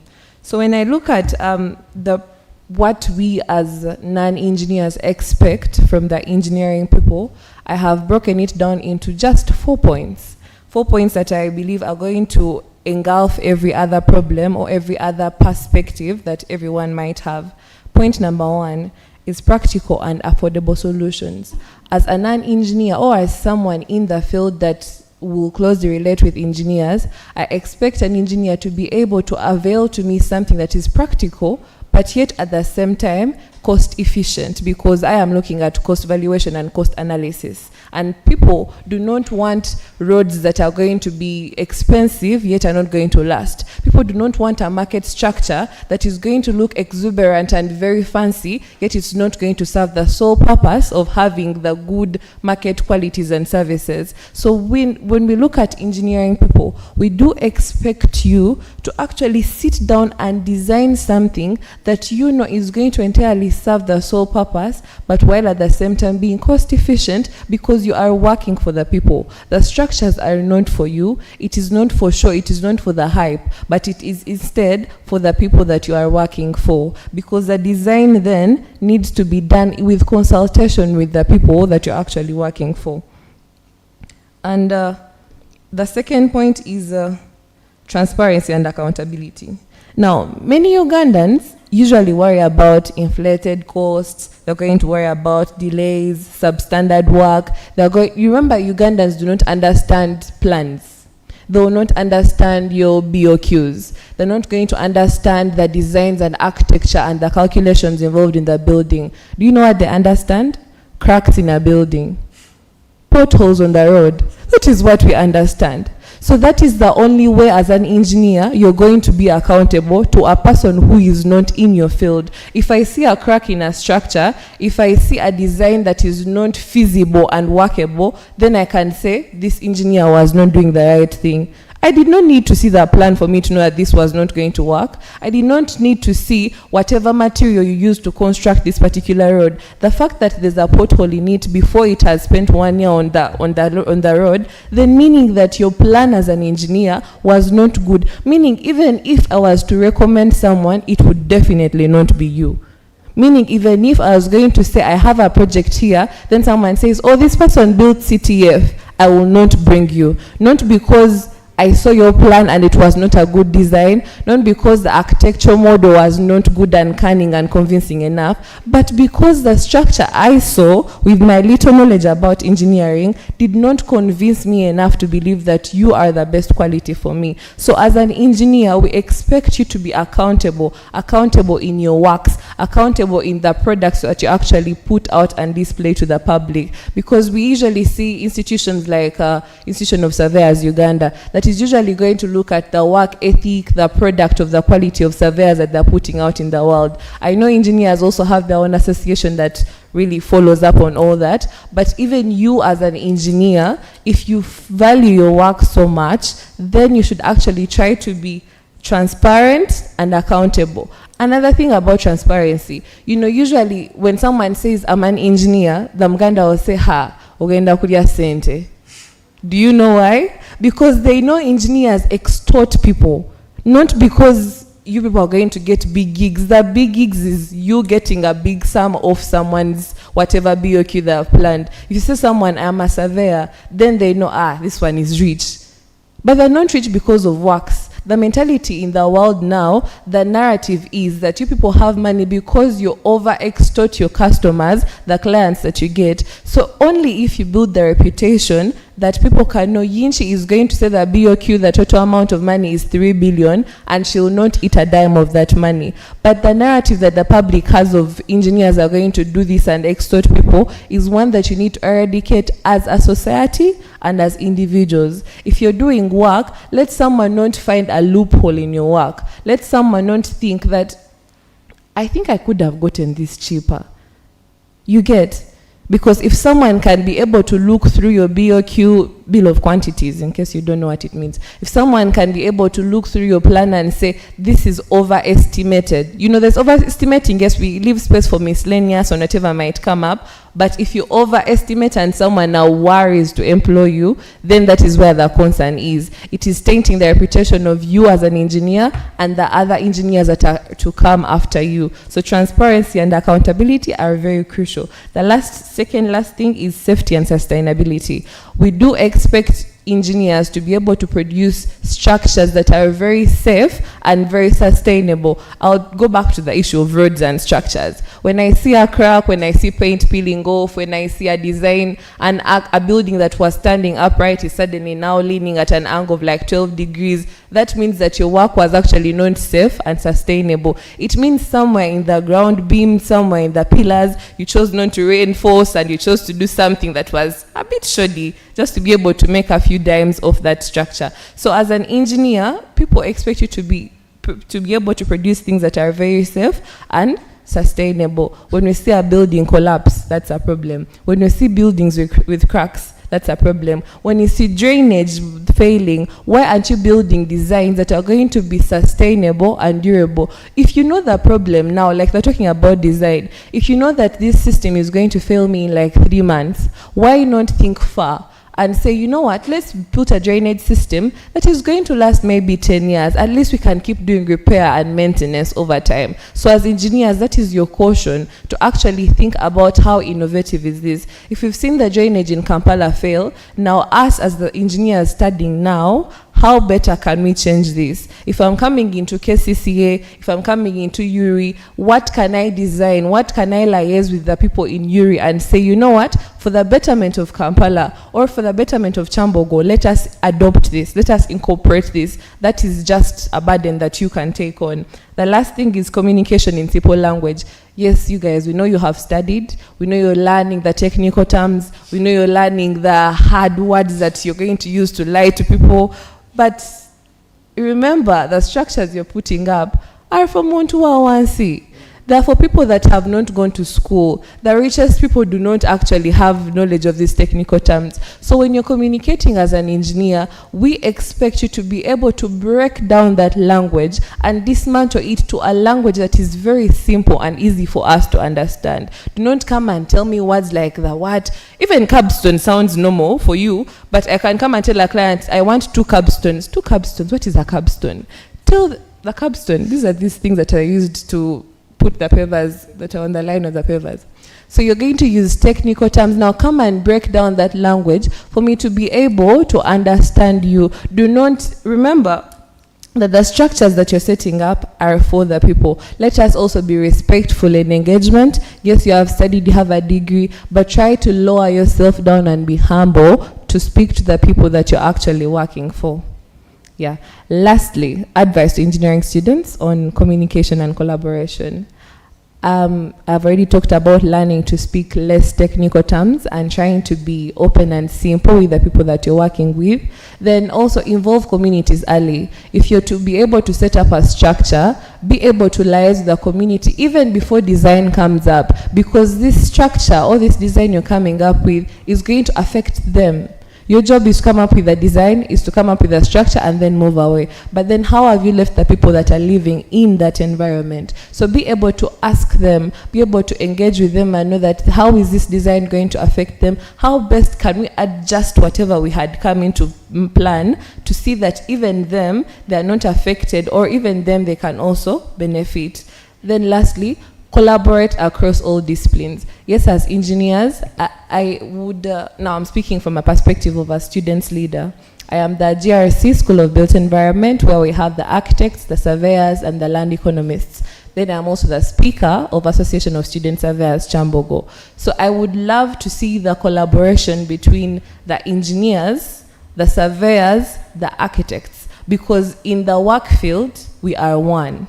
So us being in university, and we never have engagement together, because I think I usually come around when they have, the engineers have like games around, I'll pass around just a little, though I do not know very many people there. But if we can solidify that relationship, even in school, if you're having a project, maybe you can incorporate a surveyor there. Maybe you can incorporate an architect there, because you need them. And even in some course units, we study similar course units, engineering, math, architecture, design, we study some course units. So if we can have a collaboration as students in class and outside class, then I believe our relationship could be stronger, and even our workability and our output as engineers would actually be better. Lastly, do not aim to be brilliant engineers. Aim to be engineers that the community trusts. Because in the end, infrastructure is not about concrete and steel. It's about the people that you're actually working for. Thank you for listening. My name is Yinchi once again. Have a lovely day. Thank you, Ms. Yinchi, and such great insights. So to Mr. Edward, from where you stand, I know you are also a student leader in different spaces in your Department of Civil Engineering, and you have had so many opportunities to frontline people. We see very few leaders who are engineers. So from where you stand, what does innovation leadership mean to you? Not just in engineering, but in the way we lead our peers. How do the skills you're learning in engineering help you become a better leader for all students, not just engineers? Thank you, the moderator, the facilitators, and students at large. A very good afternoon to all of you. Yes, my name is Agaba Edward. I am a third-year student of Civil Engineering, Department of Civil under the Faculty of Engineering, and also a guild president aspirant. The question posed to me is two-way. They are asking me what innovation leadership means and how the profession that I'm currently studying shapes me as a better leader. First of all, in the line of engineering, innovation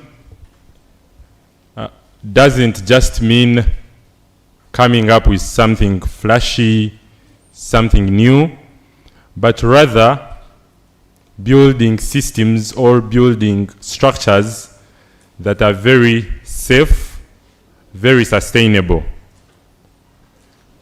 And when I relate it to leadership, what innovation leadership means, to context in civilians. So we are engineers of the people. And that's why you see that every of our work, every structures that we design, they are for the people. Therefore, what am I trying to bring out? I am bringing out the point of and stressing the fact that we must collaborate with so many people. We are in a university that has a number of faculties, a number of students, a number of diverse communities. We are people from different backgrounds. So when you look at that as a civil engineering scholar and someone who is trying to, be a student leader at the topmost student leadership of the university, I look at this diverse community and I look at a number of people that we have in the university, and what do I look at? I look at how to work with different people. So that is now an element of my professional training that I'm going through and trying to relate it with how I can be a better leader and serve the community better.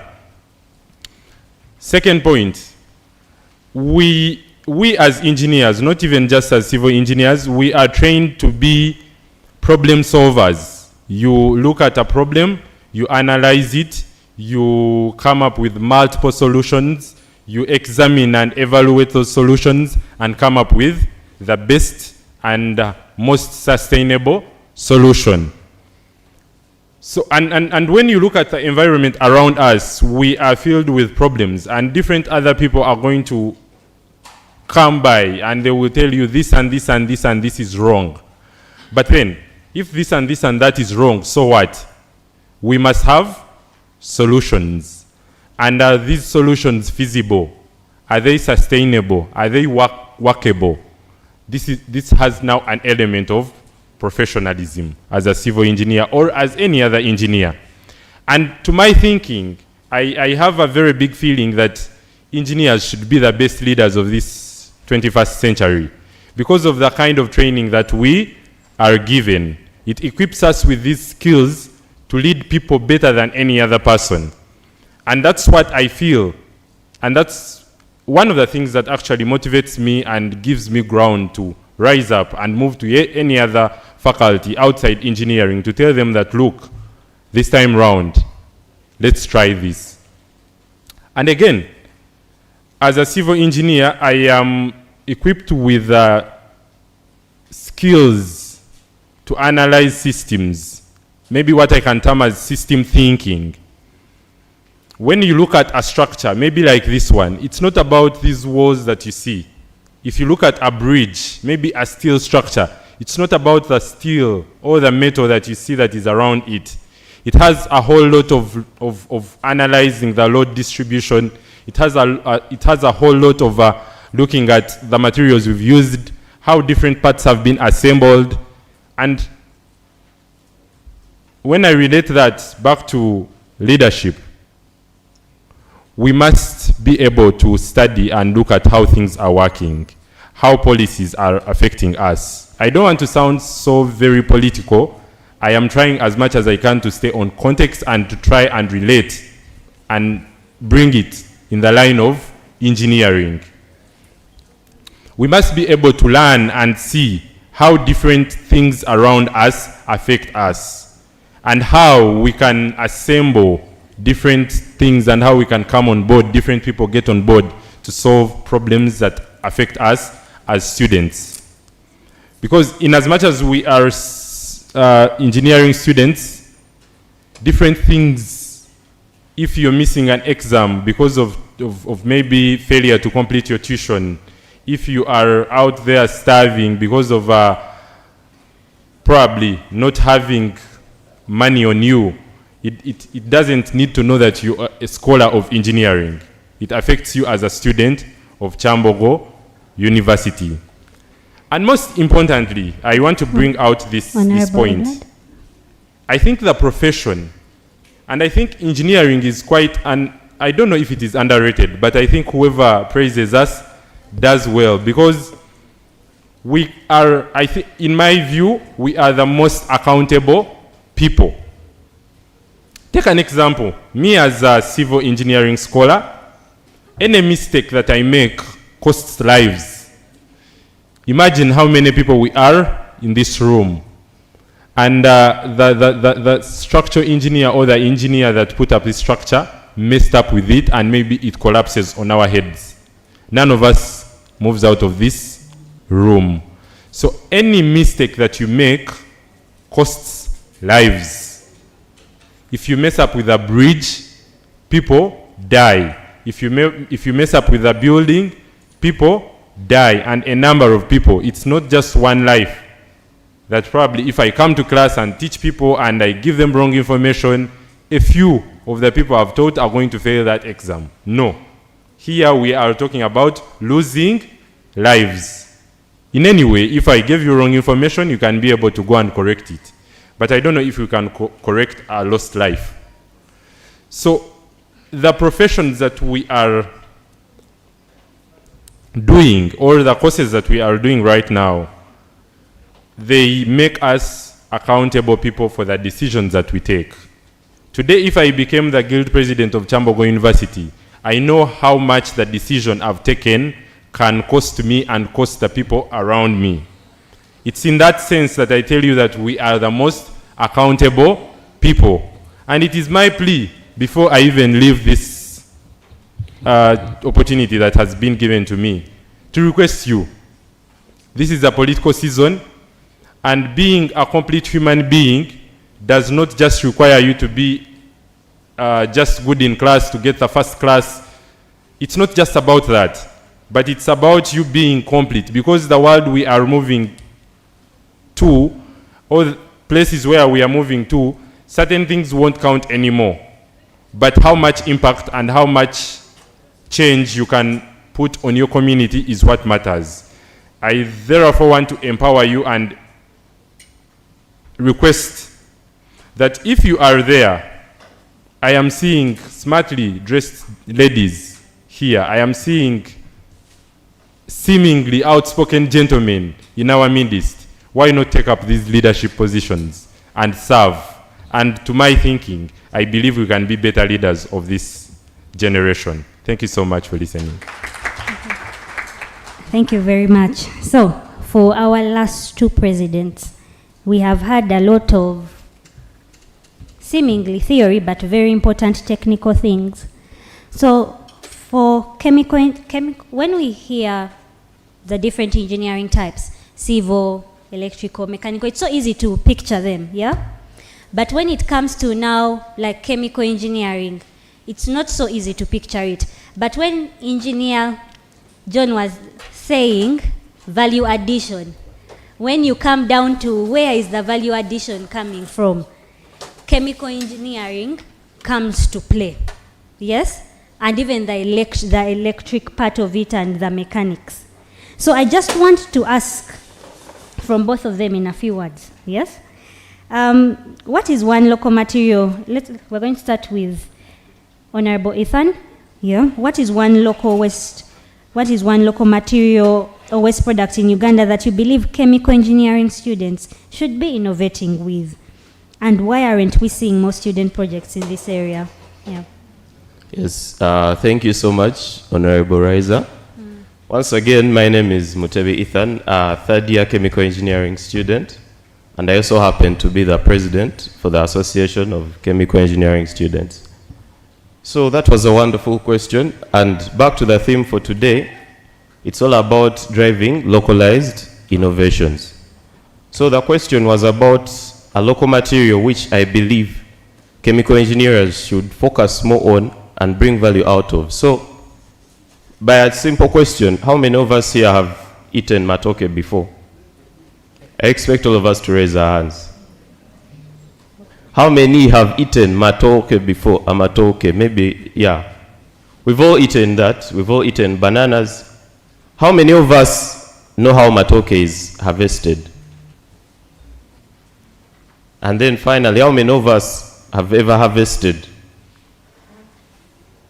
All right, if you're lying, God is seeing you. But yeah, so what am I trying to drive at?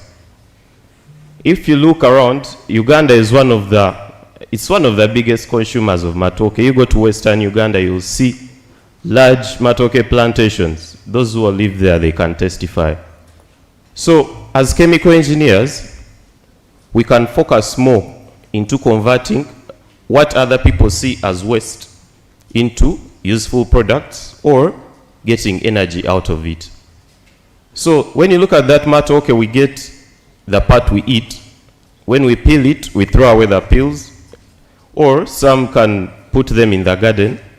And then the pseudo stem, the stem that remains after, they just leave it there to decompose. But I'm speaking now to the chemical engineering students. I want to drive our minds towards what else can we do with what other people throw away. Fortunately, I had an opportunity to do my previous training at Uganda Industrial Research Institute. And the first department we were taken to was the textile department.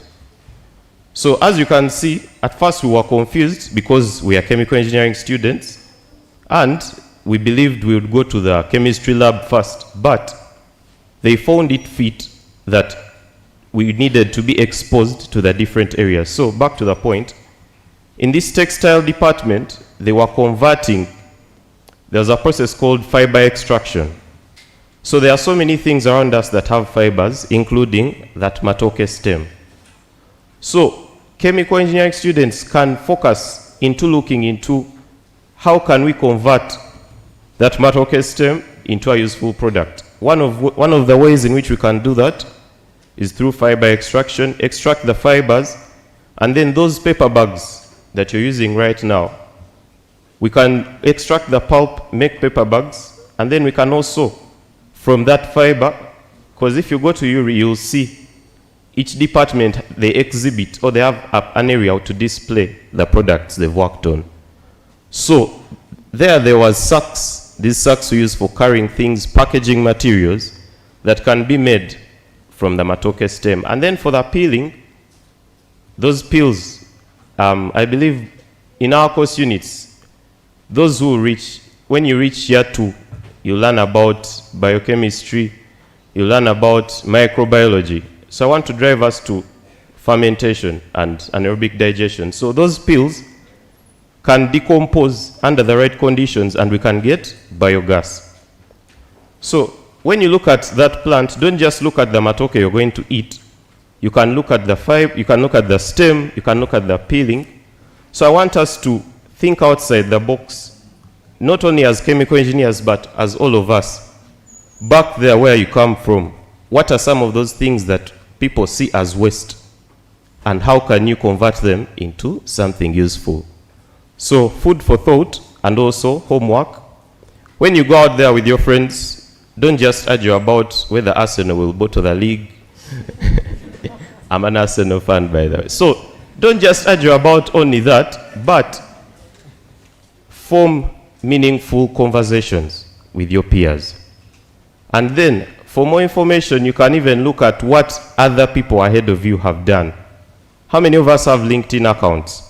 Active LinkedIn accounts? You know yourselves. So go back to LinkedIn. Now for the chemical engineering students, go and look for Jennifer Nalumu.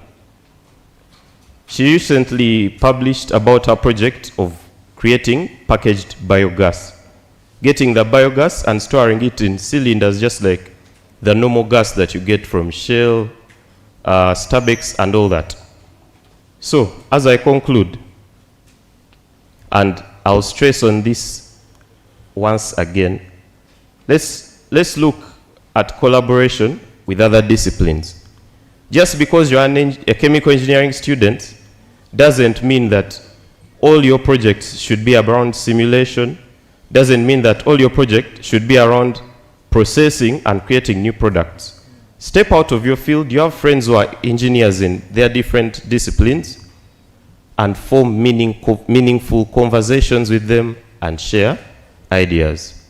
Let's focus on localized innovations, turn waste into useful products. Thank you so much. Yes. So, of course, the same question goes to Mr. Enoch, but of course we expect to hear things of green energy, yes, hybrid, because that is the area that you are focused on. Speak to us in a few words. Thank you very much. Once again, thank you for that important question you have asked me about the Green Revolution. And before I proceed, as I've been introduced, Enoch Nasasra, the current president, Kyambogo University Automotive and Power Engineering Students Association. I'm currently in third year. And straight to the question, how the green revolution, green revolution,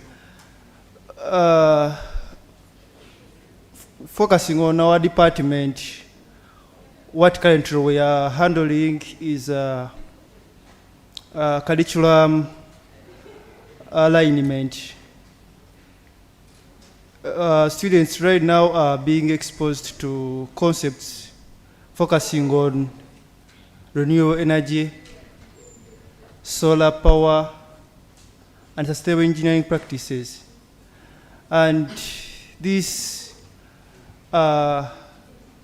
giving us the foundation driving the green revolution. Secondly, we are emphasizing, the department is emphasizing on hands-on training, organizing workshops, innovation challenges, which are all focusing on renewable energy, solar energy, power systems. And this is building technical confidence that is critical to this transition to the green energy and the transport evolution. Thirdly, I can say currently we are working on there is industrial training which is already there and strengthening partnerships with industries. I liked, I don't know, the president, the past immediate president, Honorable Wilberforce, as he spearheaded the MOUs with different industry partners, the ECOP. We're happy that Yuri is with us. So such partnerships, such MOUs, such understandings, bridging the gap between academia and industry. And it is exposing students to what solutions should we come up to drive sustainable engineering. Of course, the industries are giving us the problems, and as students, we are coming up with solutions that are focusing mainly on green energy and probably sustainable engineering. What more should be done? Because the green energy evolution is here, is already here. It's not coming, it's already here with us. What should be done to enhance such?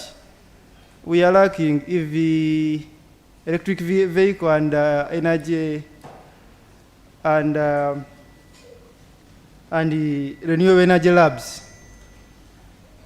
Students need to have such labs where they can diagnose, can study renewable energy engineering practices, not just theory, to come up with real prototypes that focus on the green energy revolution. Another thing is entrepreneurship integration.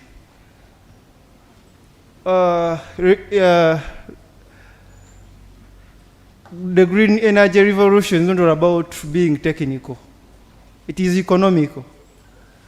So students need to be exposed to, need to be taught on incorporating the economic feasibility on sustainable projects.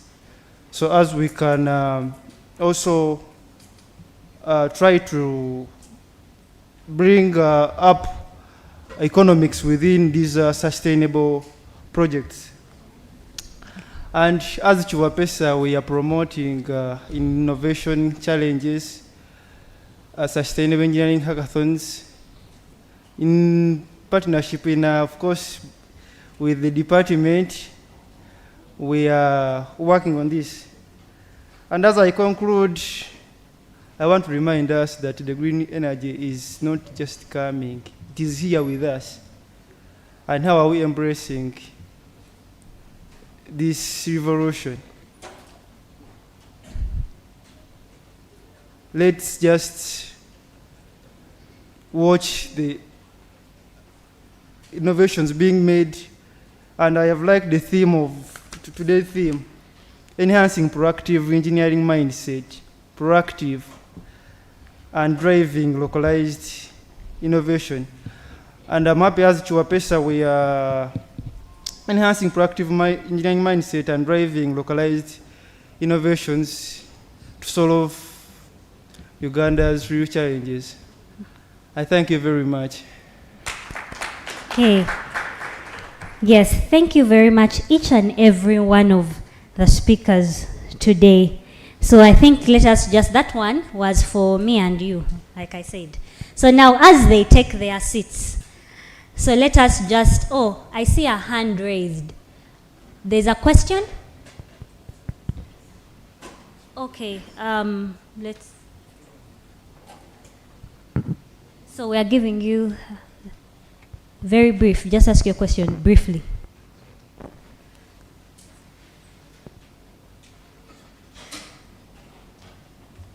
Good afternoon. Good afternoon, everyone. Good afternoon. My name is Segidenya Alvin John, an aspiring GRC, Faculty of Engineering. Mine is actually not a question, but I've heard what the speakers have talked about, and it is something that, as a person, I really was on my heart ever since I joined Kyambogo University. Something that I always been asking myself as a person, as an engineer. Now, first of all, I want to supplement on the question that was asked to my comrade, Honorable Benjamin, of why Kyambogo University is lagging behind with respect to other universities. I would like to reference Makerere University. And my first point would be the historical legacy. Makerere University was founded in 1922.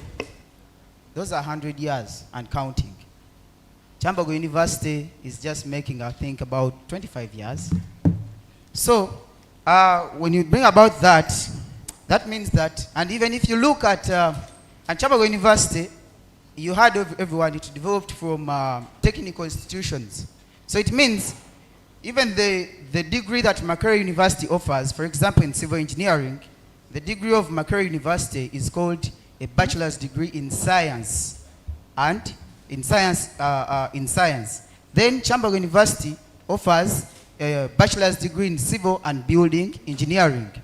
Now with science, they normally focus on the theory. They dissect the theory of materials. They tend to go into research and everything that goes on.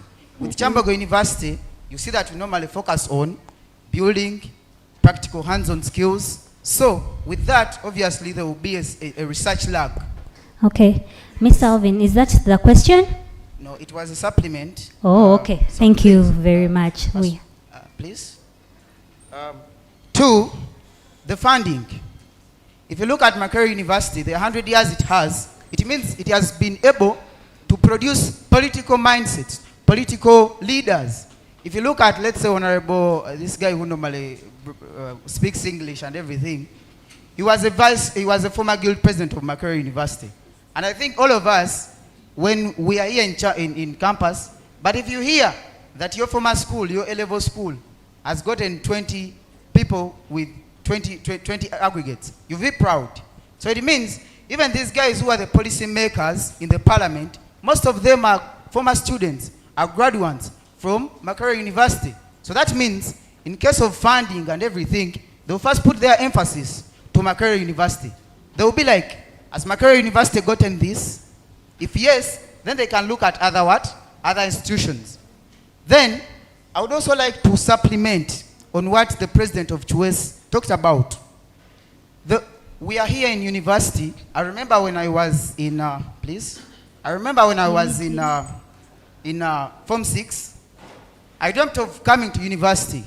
And the picture I had of university was a picture of, you know, these robots bringing up things. But when I came to university, I actually realized that no, things are actually not okay. as they used to. We are going to stop you there just for now.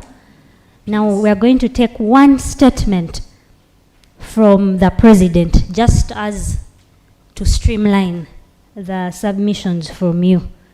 Then we continue. Hopefully I'm very audible. Yeah, I love his submission. But ladies and gentlemen, age is just a number. It is not a surprise that I became CHUES president in my second year. I don't know if you understand that. There are companies that have come and they've actually overtaken others that have been there for generations. It is not about that. It is about the competence. We have to build that. We have to earn the seat on the table. It's not going to be by us just talking about these things. So I want us to position ourselves better because we have this chance. We have an opportunity. It is not about Kyambogo being there for 21 years. There is evolution in technology. Ladies and gentlemen, let's wake up. So on his submission, I want to just tell him that it is not about policymakers or what. Are we doing enough? Are we doing enough to earn that seat? Are we advocating enough? So that is your homework, all of you. Advocate enough, think enough, such that we can create quantities that can give us a space whereby we can now communicate our issues. Thank you very much. Okay. Yes, thank you very much. So one more time now, as our wonderful speakers for today just take their seats again. So let us just give them a round of applause here for engaging them. But before they do, they would like to take a group photo with our with our guests, engineer and Mr. Nicodemus and team.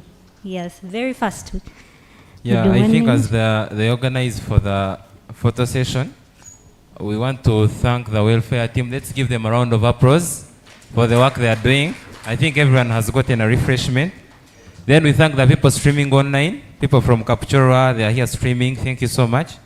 And someone online has a question, is asking, if you have a project, where should that person start from in campus? I think that goes to the leaders. Ngolobe will clarify on that. If you have a project, where can you start from to get support at campus?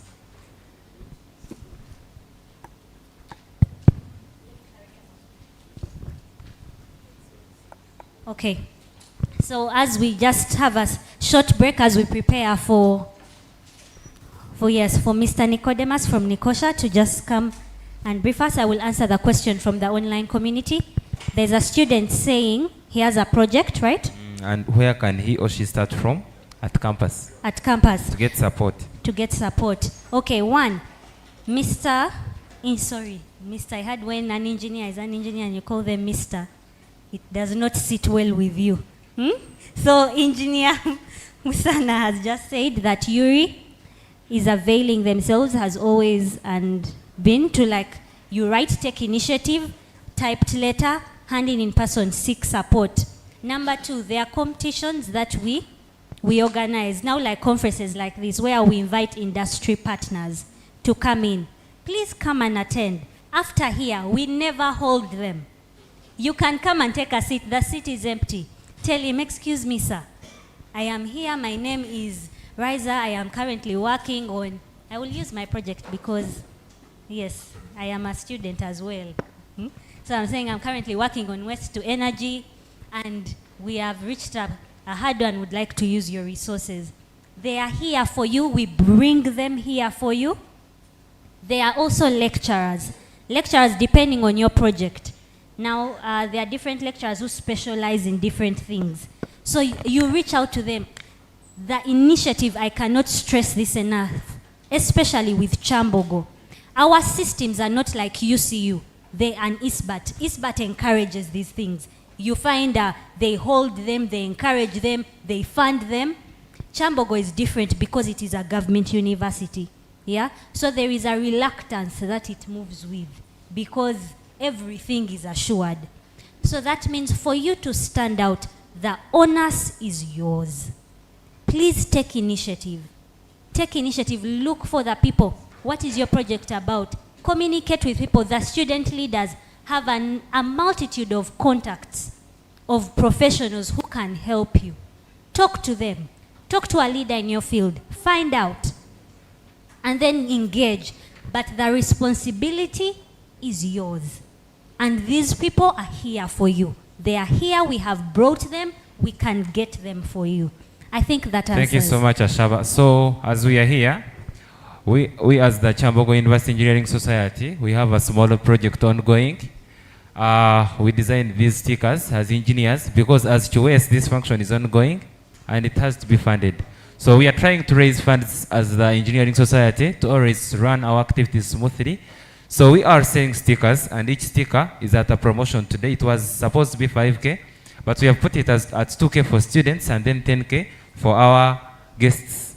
So we are humbly asking for support from our guests, that is from Engineer John Savit, and then the people from Nikosha. You can buy as many stickers as possible. You can even decide to buy for all the students here. So we are selling each sticker at 2K for students, then 10K for our guests. So feel free to get one sticker. They are projected right there. Then also the Association of Chemical Engineering Students is also selling stickers, also to raise funds. So feel free to support them. Then I've got some communication, the stickers of the Association of Chemical Engineering Students. Someone is with them here inside in the room, so you can take them outside for show up. Okay. Thank you. Yes, so at this juncture, ladies and gentlemen, are we awake? Or we would like to stand up and stretch a little? Do you want to stretch? We are awake? We are ready? Okay. So our next session, we are going to hear from Mr. Nicodemus Agumenawe. He's an occupational safety and health professional and founder of Nikosha Uganda Limited. He serves as the chairman emeritus of Makerere University Environmental Health Students Association and is the current president of the Federation of Environmental Health Students of Uganda. He pioneered the Nikosha Kyambogo Safety Day in 2019 and has trained over 400 Kyambogo University students promoting proactive safety and culture and practical risk management skills. So ladies and gentlemen, please join me in welcoming Mr. Nicodemus to the stage. Let's welcome Mr. Nicodemus. Most of you are asking yourselves, what is Nikosha in full? Nikosha is Nicodemus Consult Safety and Health Administration Uganda. So let's clap for him as we welcome him.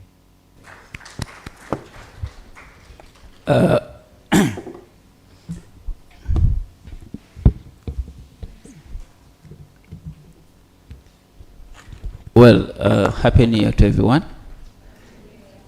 Good.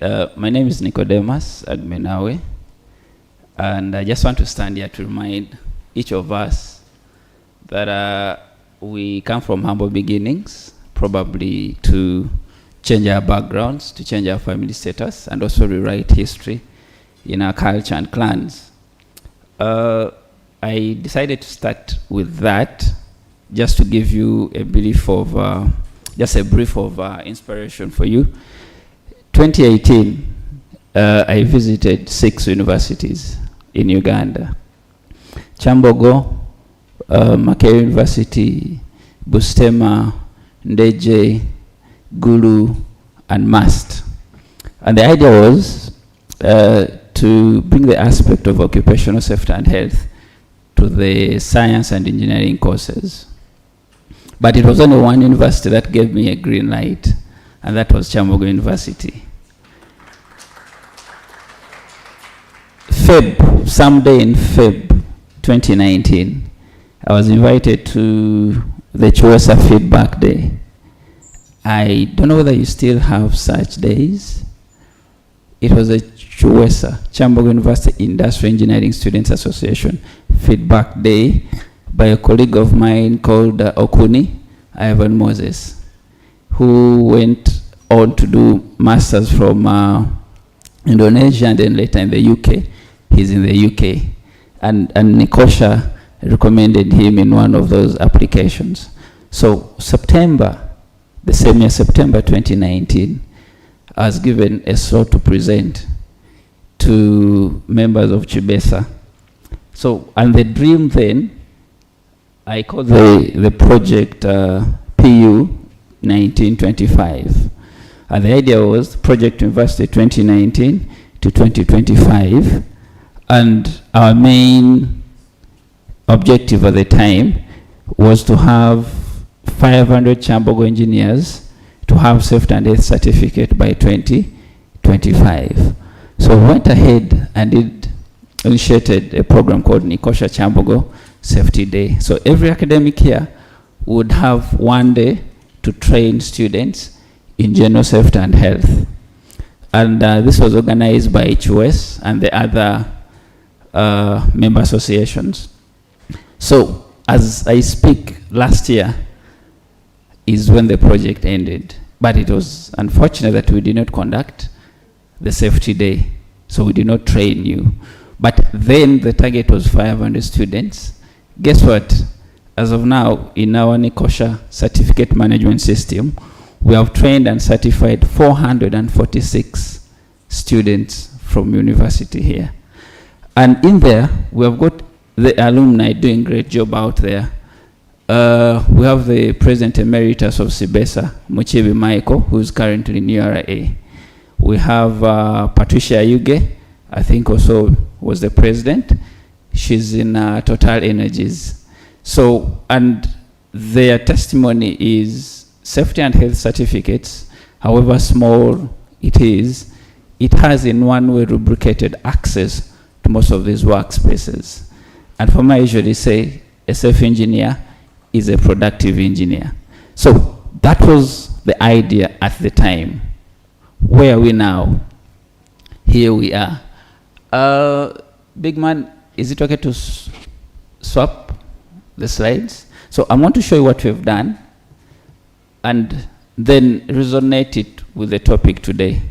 And also your innovation and your power to like join small dots with greatness. I know most of us fear the next step, but I'm here to tell you as, by the way, I need to share with you this, that I did all that when I had on a certificate.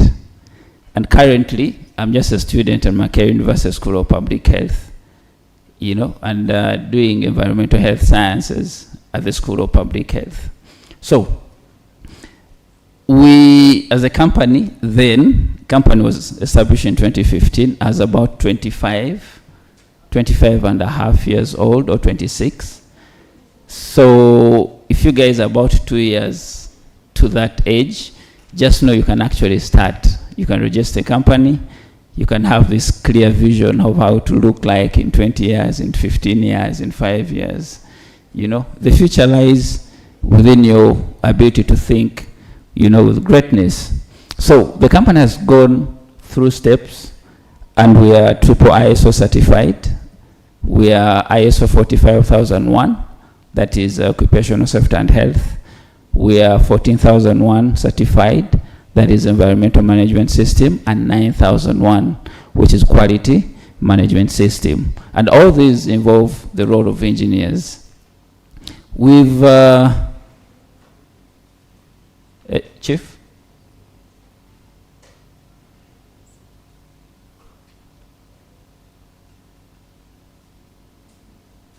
Okay, next. We went ahead to get one of the first projects in the oil and gas, and that was to do motor vehicle inspections. We did over 6,000 inspections with 0 accidents.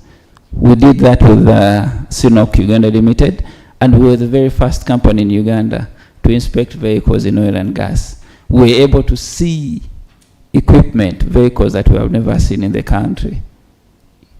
Never. Have you ever seen a vehicle with over 52 axles?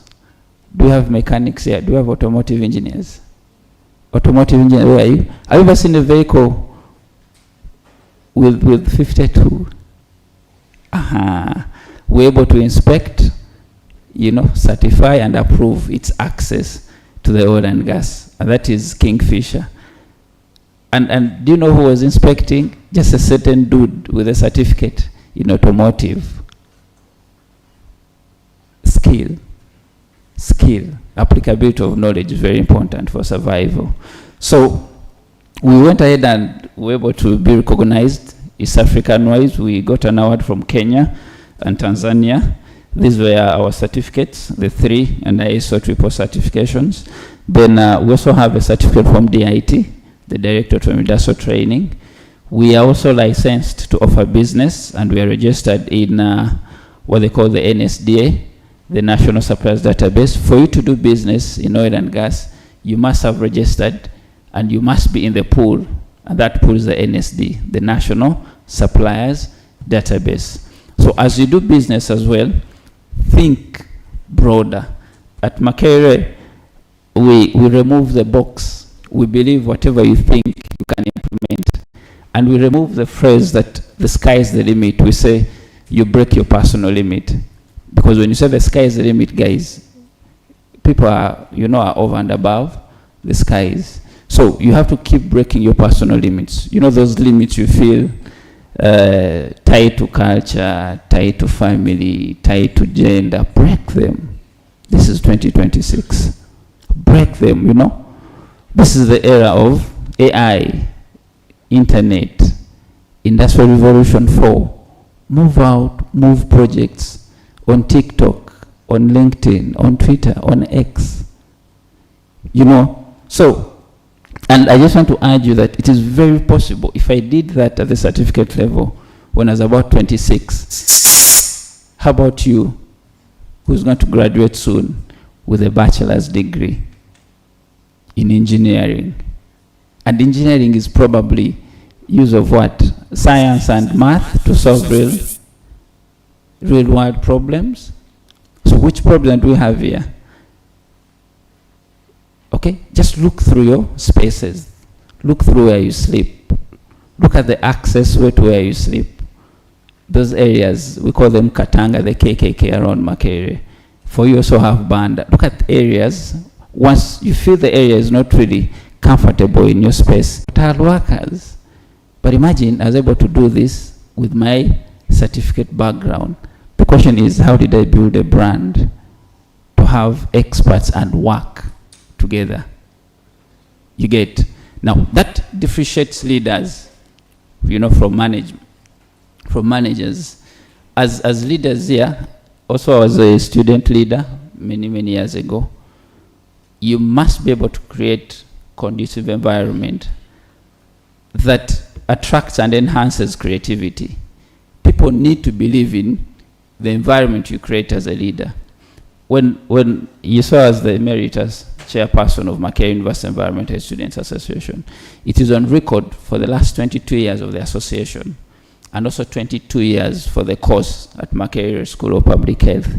We were the first people to do paperless conference because we were tired of generating waste. We said, this time around we're going to do paperless. And for the first time we did a paperless conference. It was successful. It was successful. In my regime, we reached out to the School of the Deaf and did a fire drill in partnership with police. A fire drill at the School of the Deaf. It was so emotional. And I told students that you won't appreciate this until you're an alumni. And indeed, they are appreciating the effort and the impact we created during our regime. Not only that, for the last 70 years of the school, we were the very first regime to do a fire drill at the School of Public Health, just a fire drill. And we were able to do this since 2019 here. I was able to do it here, 2019, 2020, 21, 22, 23, 24, 25 we missed because of still leadership. And I approached the leader of Chuwes, said there's a culture we had built. The idea is we need to graduate engineers with a safety background. And that short course, a one-day course, has opened so many doors. Next time, if we plan well, I will invite a cohort of 2019 leaders, Chuwes, Sibesa, Chupesa, is it? Chupesa, is it CIS? Chemical something, eh? I remember when we were signing MOUs. So, I want to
engineers, for example, as an electrician, electric shocks, entire mistakes of engineers, if you go into road accidents, are partly caused by the engineers, because maybe somehow, somewhere, the cars are not well maintained and not working well. When you go into factories, when it comes to objects falling on people, it also goes to the works of mechanical engineers. Perhaps somehow, somewhere, things are not aligning well. Thank you.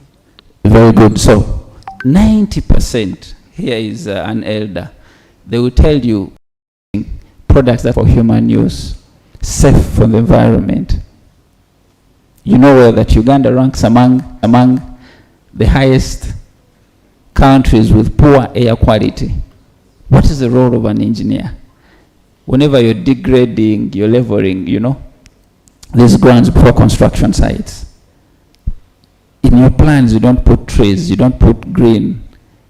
Your beauty is pavers. But again, you're against nature, you're against environmental health. What are we breathing in?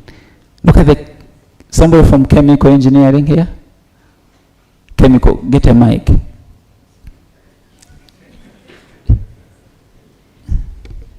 Get a mic, yes. Do you know what they call an MSDS, Material Safety Data Sheet? I think I haven't studied it yet.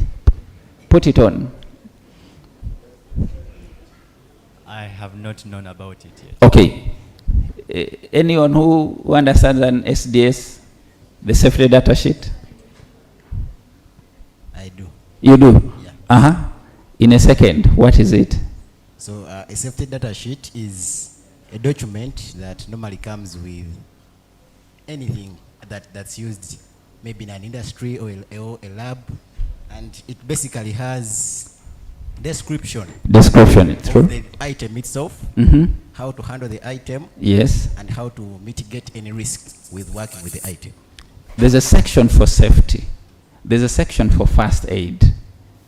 You get, so every chemical you use, my brother, you need to read the MSDS because it has clear safety guidelines. Any mistake, when they say 3 times 2, in medicine and you understand it as 2 times 3, there's a problem in dosage. Are you together, members? So let me just play this video. I want you to appreciate where we've come from since 2019. You get it? Yes, good. Sound, please. Safety is a delicate.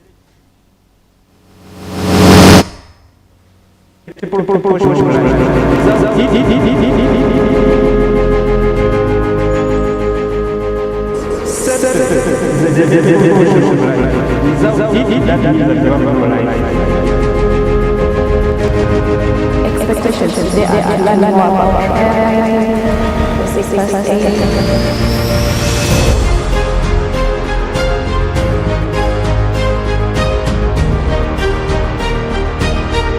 To make that emergency call to see whether if there's any way we can rescue somebody.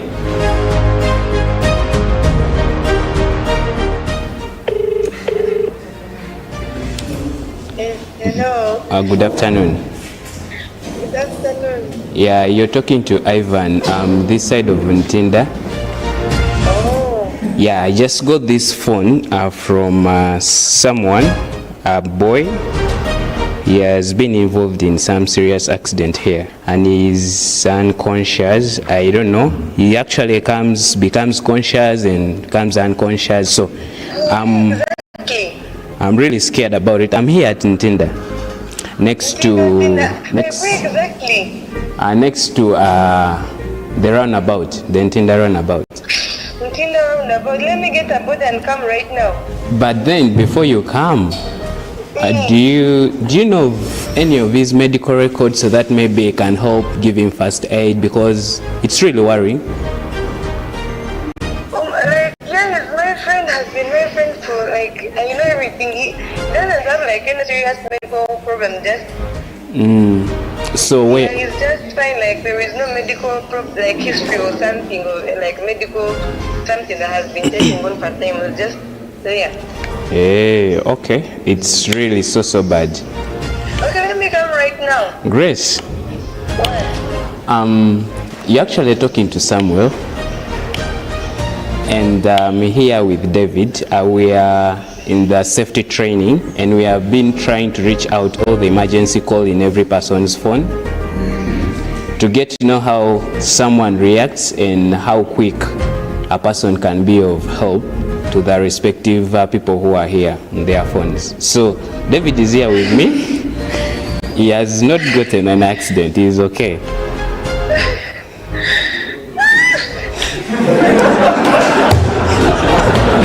So I don't need you to be worried. So you can have a word with him. He's here with me. But still, are you okay? I'm fine.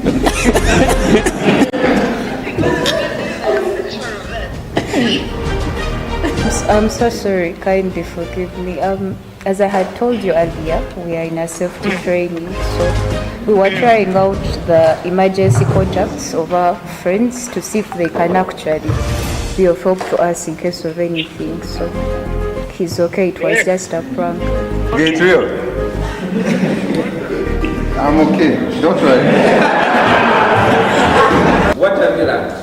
I've learned that before you put someone in the emergency contacts, you should first tell them and they are aware of it. Okay, madam. Yes, I'm Christine, and the main lesson for me today was to have an emergency contact list. I didn't have one. Okay. So you have a list, not the contact. Yes, a list. Very good. Yes, I've learned to always make safety a habit. The lady at the back. I have learned that be cautious about my safety. For example, if I'm on a border and the guy is over speeding, I should tell him to slow down. Okay, very good.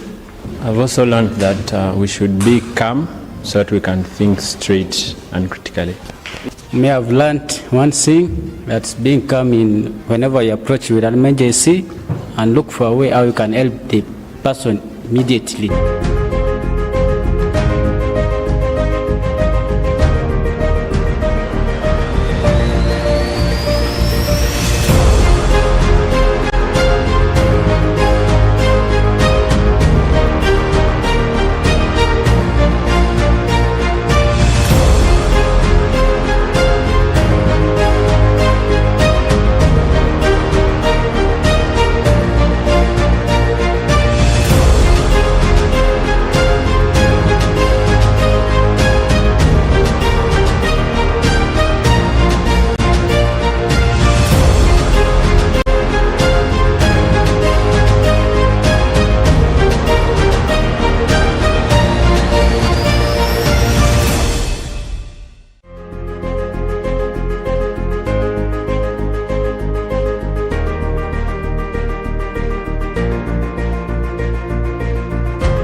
we need your help.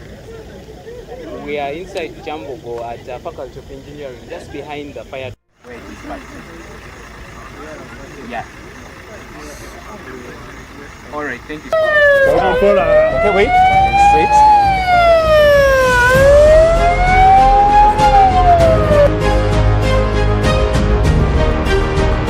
Gave him a first aid of soaking a wet cloth in water, and he's now cool. He's called Simon in year 4. Simon, you'll be fine, eh? You'll be fine. Let's pull this up.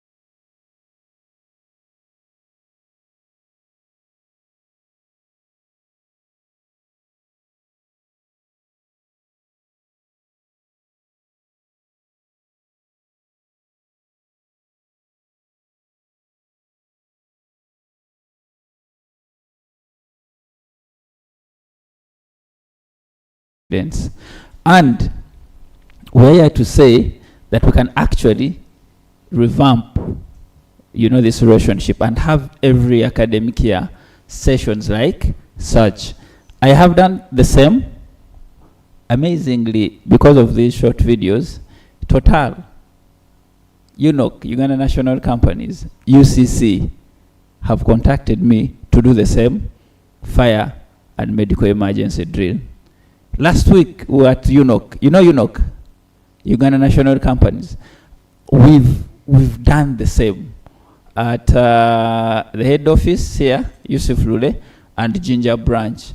Now, imagine tomorrow you're applying for a job and you have a Nikosha certificate. And you tell them, we do these drills, we have done it before. And you have done it every academic year for the last 4 or 5 years. You see how connection comes in? You say you're going to be given slightly a happy chance, like, Nikosha is our trainer at UNOC. If this guy has trained you at Kyambogo, you see how the small moving parts are rubricated? You see how a system works? So we have to reignite this kind of relationships. And you cannot be an engineer without the safety aspect in your mind. What are you going to innovate if you don't really embrace safety? And the cheapest way to implement safety is what they call SID, safety in design. So every aspect, every engineering aspect in the drawing stage, you must think safety at that particular time. The cost is zero. The moment you forego safety in design, the cost could cost your life. The cost could cost the project. The cost could cost the company being blacklisted. I've trained riggers in the telecom sector. Anyone doing telecom here? Or you do not have that course? Very good. I've trained over 5,000 riggers since 2019. And we have had companies that have had accidents right from height. Riggers fall from height, 40 meters up, 80 meters, 70, 30, and they die. And the next thing you hear is company X has been blacklisted for the next 5 years. Imagine such a contract. How much is it? How worth is it? How many families does it feed? How many professionals depend on that project? But one accident by a reckless rigger somewhere alone causes such kind of catastrophe. So the question is, as young engineers, as you innovate, are you putting safety first? Are you making safety a habit? Some of you are driving. You also want to be reminded that you need a safety belt. You need to, manage your fatigue. You need to manage your stress. Besides engineering, there's also your personal health, the aspect of mental and physical health. There's also content online, because I'm from the School of Public Health. I can easily relate performance and your mental health go hand in hand. So have those ideas brilliantly drawn on paper, have them implemented on paper, but protect your life. You're not going to achieve it when you're sick. You get? Just imagine you bite your tongue, just a slight cut on your tongue. The whole day you feel like, now imagine you have a broken limb. Imagine you have a cerebral injury due to fall or due to an overhead hit. As an engineer, your sector is so complex. It has thousands of hazards. Any slight mistake, your feet are gone. Something hits your head, you lose a finger. Electrical engineers, where are you? You don't know how many people we are losing. You don't know how many people Uganda lost during Umeme. Now you EDCL. What's your role in the aspect of safety? Mechanical engineer, where are we? How many people die in those factories? What is your role when you're designing, those projects? Do you put SOPs, standard operating procedures? Do you put safe working practices? The question is asked now. So also borrow this, remove the box.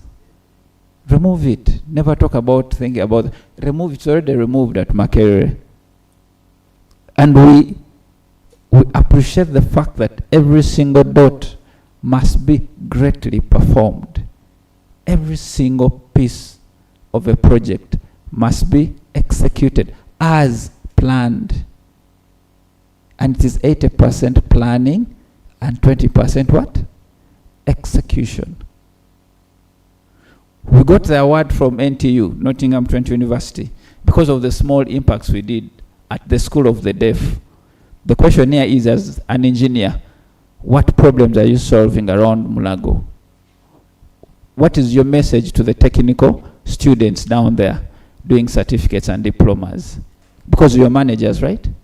Your supervisors, your superintendents. What message? So you're given a project, for example, KGE, Kampala Jinja Express, coming soon.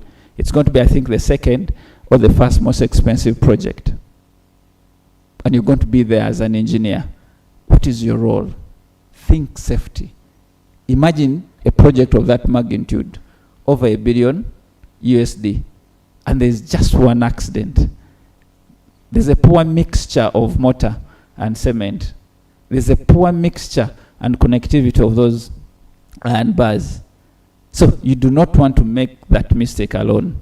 So SDG 3 talks about good health and well-being. You can't have good health without engineering aspects. I'm going to share these slides. We cannot work decently and again expect indecent and then expect to grow our economy. And engineers, you play a part. You play a very big part. There is a Kibwa Stadium. Hoima Stadium is up there. Mandela is soon to be renovated. There is AFCON 2027. We could have the highest number of road accidents. So as an engineer, what is your role when you're given that contract to work sustainable cities and communities? They have pushed borders outside the city. Is it a good idea from the engineering perspective? What if they recorded the highest number of road accidents? What if in the root cause analysis they were among? Do you look at it from the engineering solution or from the political wing? Questions are out there for you to think. Clean water and sanitation, wastewater treatment processes. This still lies in your hands. Okay? 70% of the diseases we suffer from as Ugandans are either waterborne, water-related diseases. What is your role as an engineer in that space? Responsible consumption and production in terms of chemicals. Chemical engineer, we are eating a lot of organically modified, sorry, how do they call it? GMOs, genetically modified fruits, for example. You go in Banda, you tell the Rolex guy to do your Rolex with Nyanyambisi, right? Yes. But do you know that that Nyanyambisi has got a lot of chemicals? You get it? So by the time you finish campus, you're suffering from ulcers. But you have a chemical engineer in. Nobody regulates chemicals. Chemicals are on open market. What's your role? We are talking about SDGs. Affordable and clean energy. We are using, for example, I've seen Spyro. Electric bikes, electric vehicles are here. The question is, they do use lithium batteries, right? But have you understood how explosive, how dangerous are they? As you promote clean energy, can you also anticipate the other side when things go wrong? And we do not have fire extinguishers. And we're not training these people on firefighting. You're going to have lithium battery explode and you see somebody with water. Somebody who, you know, there's a video, a Subaru vehicle caught fire, the engine caught fire, and you could notice that we lack safety knowledge. So, as you go to the communities there, please, I want you to make it a point to ensure of you make safety what? A habit. Last, strong institutions. Kyambogo is here. Why we started this Kyambogo Nikosha relationship 2019, we wanted to make Kyambogo state-of-art facility in terms of occupational safety and health. You get it? This CTF room 106 does not have a fire extinguisher. Look around.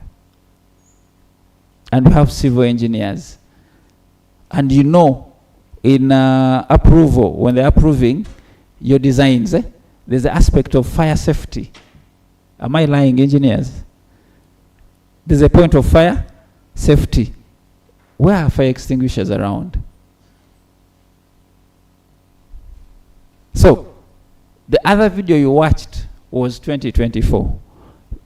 As I end, this is 2023. We missed out 2025, still because of leadership. I want us to drive this ideology. I want every graduate from Kyambogo to have an additional certificate for occupational safety and health. Is it possible?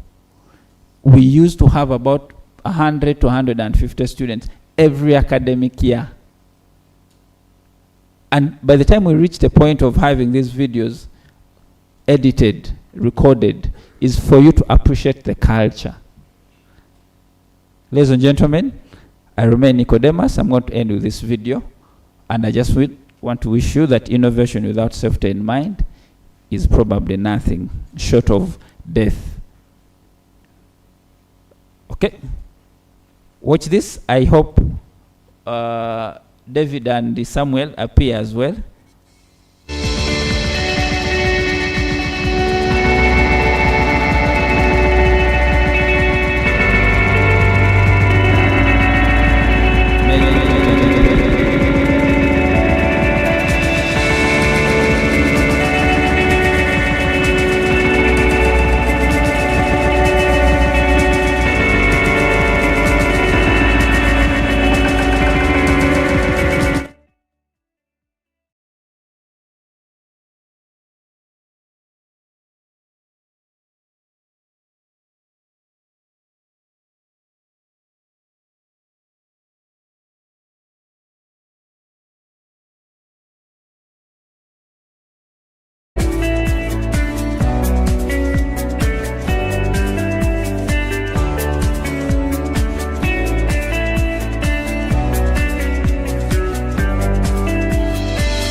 to go through for some job before even I finished campus. It's where I am right now.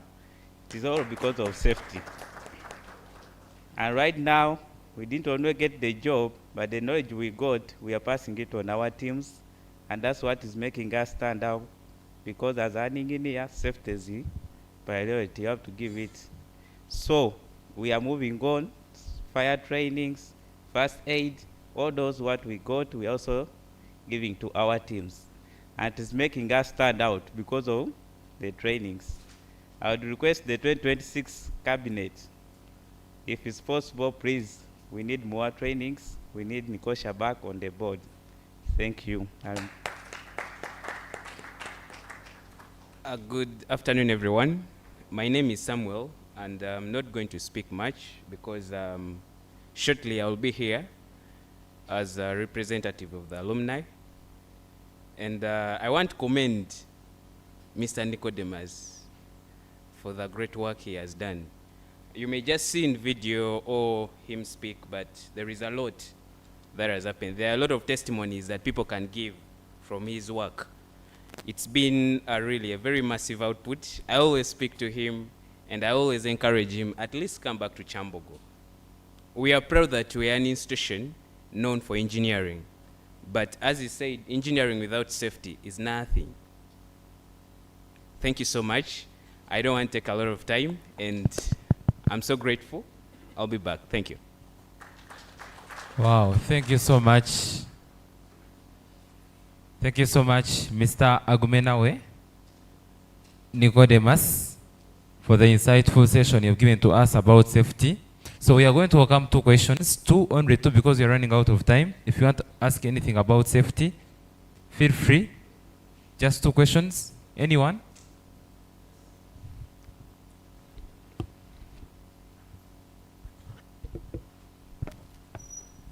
Thank you. Good afternoon, everyone. Good afternoon. This is Namatati Jorem, showing the Bachelor's of Engineering in Mechanical and Manufacturing, year 3.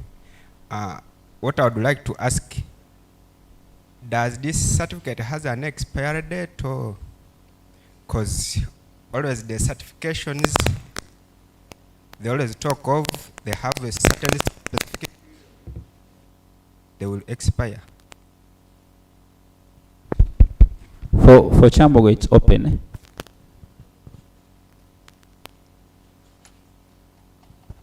Thank you so much, Mr. Nicodemus. My name is Nicholas Ftumukiza.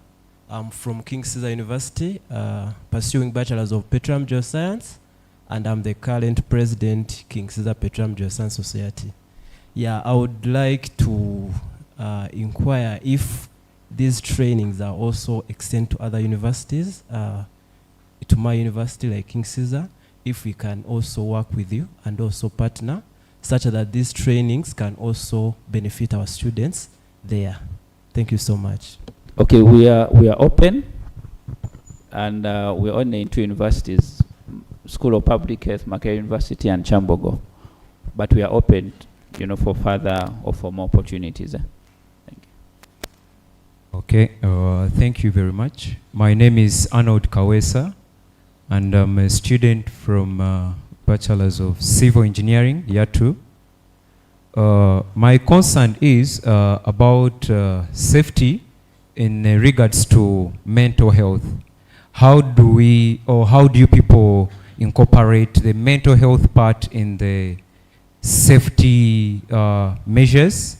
Because as an upcoming GRC, I'm believing that a productive engineer has to be mentally okay, and you've been talking about that thing of productivity.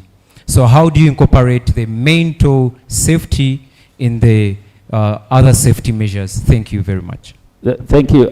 In the types of hazards, that falls under psychological, and it's quite intense, and it is more so to do with personal life, how you manage your time, you manage your stress, who you are and who you're not, external pressures, social media pressures. So we can really have a conversation around that. At Makerere, School of Public Health initiated the boy child chapter and the girl child chapter, ideally to have, gender sensitive issues that probably bring, mental health. Let's have one last question. Esau, Okay. there are Thank two you so hands much. behind. I'm Tsime Maiko, the student of Biomedical and Mechatronics Engineering Kyambogo, and the current president of Chumbesa, that Association of Biomedical and Mechatronics Students Association. Besides being a student here, I also have side hustles. I teach or a tutor in some technical and vocational institutions. So my question is, this training for safety, do you only offer them to university students, or you can as well come down to these future technicians, those who are doing the certificates in technical and vocation? Thank you so much. Well, thank you so much. We trained over 300 tutors at Nakao Vocational Training Institute under TVET program. So you can see you're in that line. So the trainings are open to every sector. Thank you. Thank you so much. Let's give a round of applause to Mr. Nicodemus. Thank you so much for sparing your time to come and be with us. Let me take this opportunity to invite the President's QS as they launch the safety equipments they have for us as the Kyambogo University Engineering Society. Thank you so much.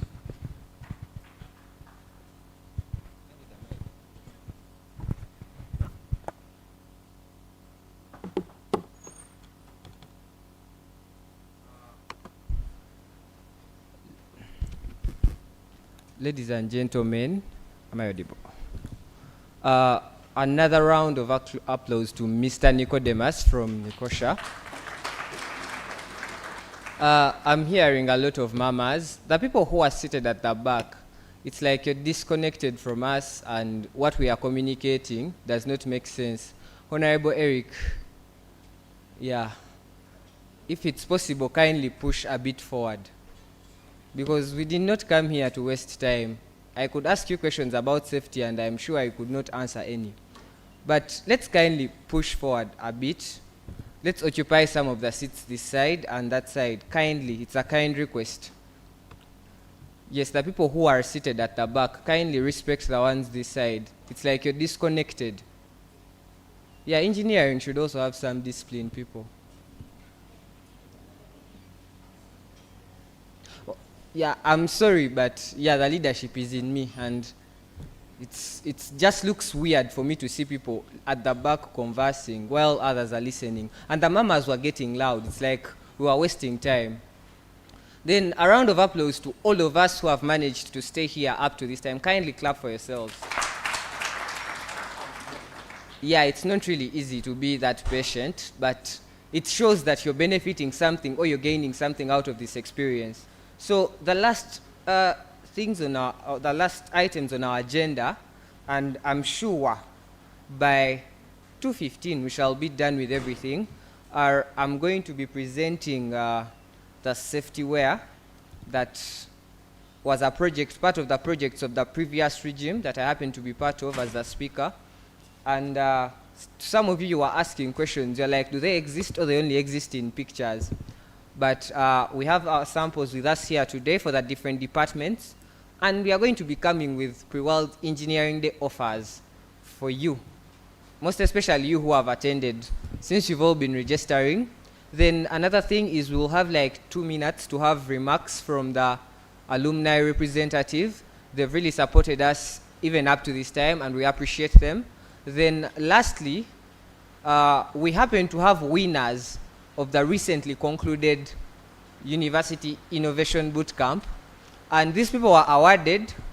Yeah, they managed to get money, though they haven't yet tipped me for being their chief mobilizer.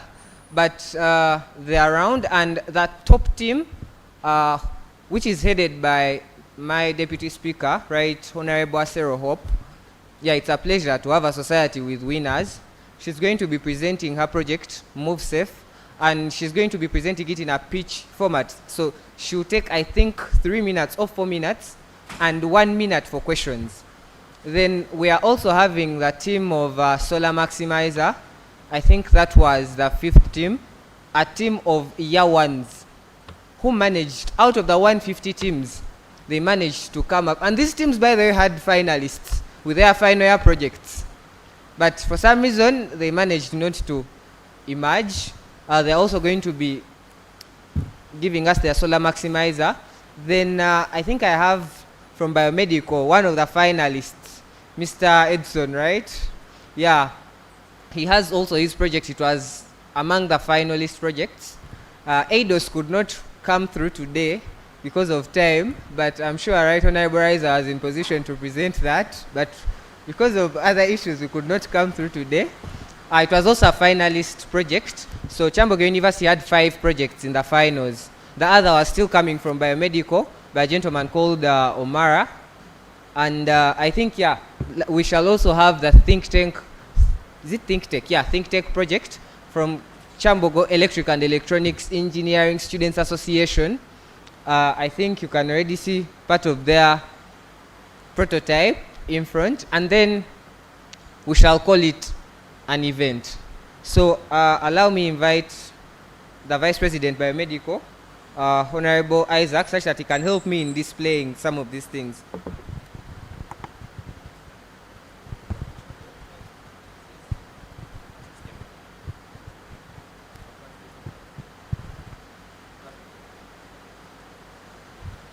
Good afternoon.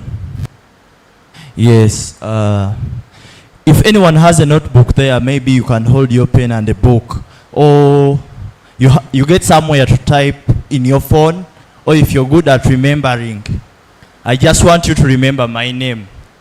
I am Bukenya Isaac. Okay, so what we have here is safety wear for chemical.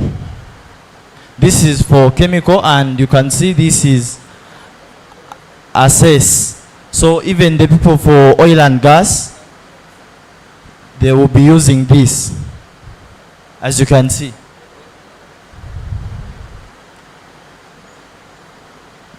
Then this one is for Chumesa, where we have mechanical students, and then industrial, then automotive and power. They will be using this. This is the brand that we got for them. There's this yellow one. Then we have this under the Association of CESA, that is for civil engineering students. This is what we have for you. These are not just prototypes, but they are part of our finished products that are ready to buy and wear.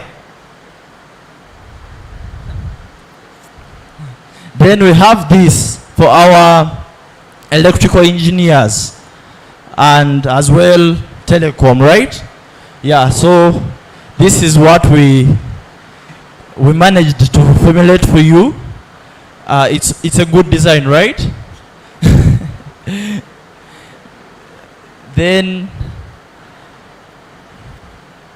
for the biomedical engineers, this is what we have. As you can see it, all of these are ready to buy and wear. Okay, so these are just some of the samples. Now guess what? Even the Bible says that it is only the resilient that go through. So all of these safety wear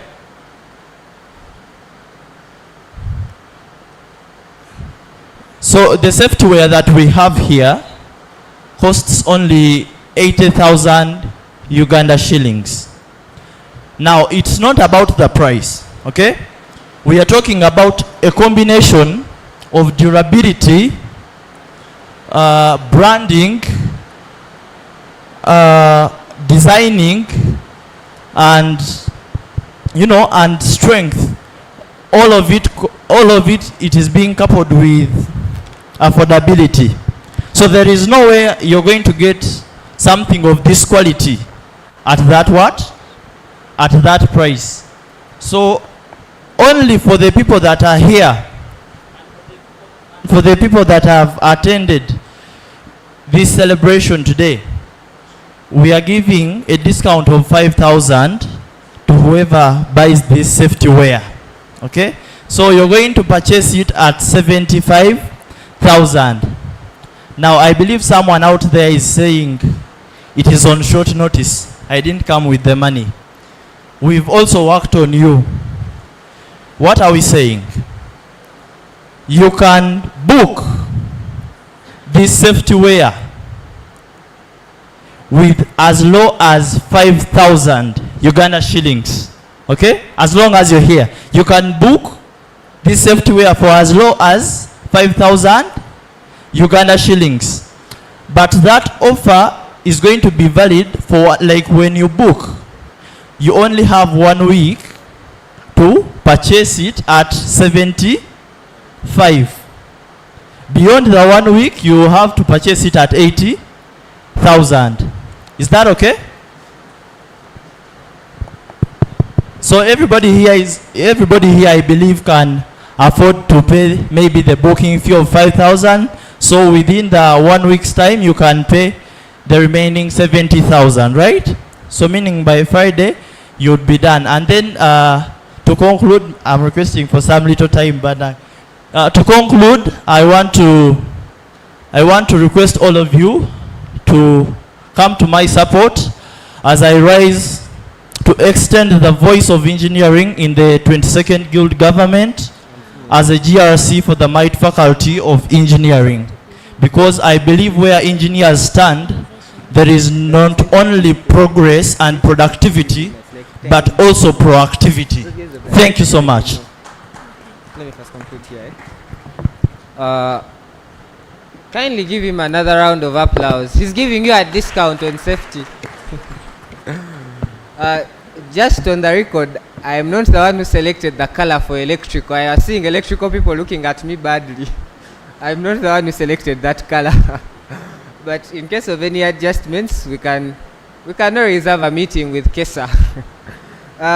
Ladies and gentlemen, once again, I would like to appreciate you for your time. It really means a lot. You're willing to learn, and yeah, we love that. To our dear guests, thank you very much for sparing your time, and thank you very much for those wonderful presentations. It really means a lot. Maybe as I conclude, I would like to let us know that this is just the start. Let's continuously engage in some of those things. Let's be very intentional about them, such that at the end of the day, it's about that consistency in turning up that makes a difference. So today, you've got something. The panelists, the representatives from URI, you've got something on safety and its importance, and you've had testaments from people. So ladies and gentlemen, with those few words, allow me invite the alumni representation, beginning with my immediate president, Wilberforce, to lead the alumni team. And they have, I think, very few minutes because we are running out of time. So I would like us to respect people here and respect their time. So as engineers, let's be prompt. The alumni around, you can come and join the president. Let's try to be as brief as possible because we are running out of time. Thank you. Invited guests, the students present, I greet you all in the name of our Lord Jesus Christ. My name is Ngolo Wilberforce, the most recent president of Kyambogo University Engineering Society. I want to appreciate the current president for giving me this opportunity to speak. One, I want to start with an apology to the founder of Nikosha, Nicodemus. I really apologize. publicly, and I think even the people on the YouTube, they can be able to see me. He actually gave me so many invitations, so many appointments, but I think in my regime I was the most fixed. I want to assure you that. But I did apologize if I'm still in Kyambogo. This is my last semester. I promise I will deliver. I will deliver, and whatever support you will need, at least I've built the network. Whatever it takes, I'll be in touch with you. 2025, we are going to go back and recorrect, and the president will continue from there. 2, one thing I want to say that there is the speaker asked a question that someone had a project. I am currently working on about 4 projects. Members from STI and some projects around. I want to request Mr. Fahad to stand. Is the current chairperson of innovation, and is one of the person I really have put in projects, and even where I am in those projects is there. If there is anyone in projects, dealing in projects, at least contact him. I know it may become very tricky to reach out to me, maybe you send and all that. I have too much, but I request that you can reach out to him, and I will involve you there. And for that particular student who mentioned, at least bring out that idea to him as others today. I will also use my people, the network that is there, to see that we put you at the right spot that you need and the support you deserve. The other thing I would say, someone spoke about why is Kyambogo still lagging behind. There is one of my colleagues there who actually mentioned it all. He actually said it all, and the other thing I request you members is love your associations. We have set the bar so high, and the president choice, most people don't know. They thought he wouldn't handle. They thought he can't deliver. That is when he became the speaker of choice as Al Year 1. He has become a GRC as Al Year 1. And is having so many positions he's doing. What more type of leadership does someone need to prove that he can move Chiwesi further? One thing that I'm seeing is, one, students are complaining of not receiving information. Students are seeing information, they are ignoring information. Are you getting it? Students are seeing information, they are ignoring information. So, if you know that you're not seeing information, don't categorize among the people who are ignoring information. Choice is there. We have set the bar so high. I want to tell you, you are within Kyambogo. If information comes and you don't prioritize it, you who is within, and yet the people outside are looking for this same information, where do you think that where shall we get the excuse to explain on your behalf? That market, for the members who are here, I want to say it. The faculty of engineering at the moment is one of the best. I will say it frankly. It's one of the best faculty in Kyambogo currently. I will say it openly. The association of Chiwesi is the best association running in Kyambogo University with all the activities that are occurring. Chiwesi, for those who can follow on social media, Chiwesi had a boot camp. This is something that they gave me the idea from some members in UK by then. Anatolia was still in UK. It was actualized here in holiday, and the president led it all over. They are still mentioning Chiwesi.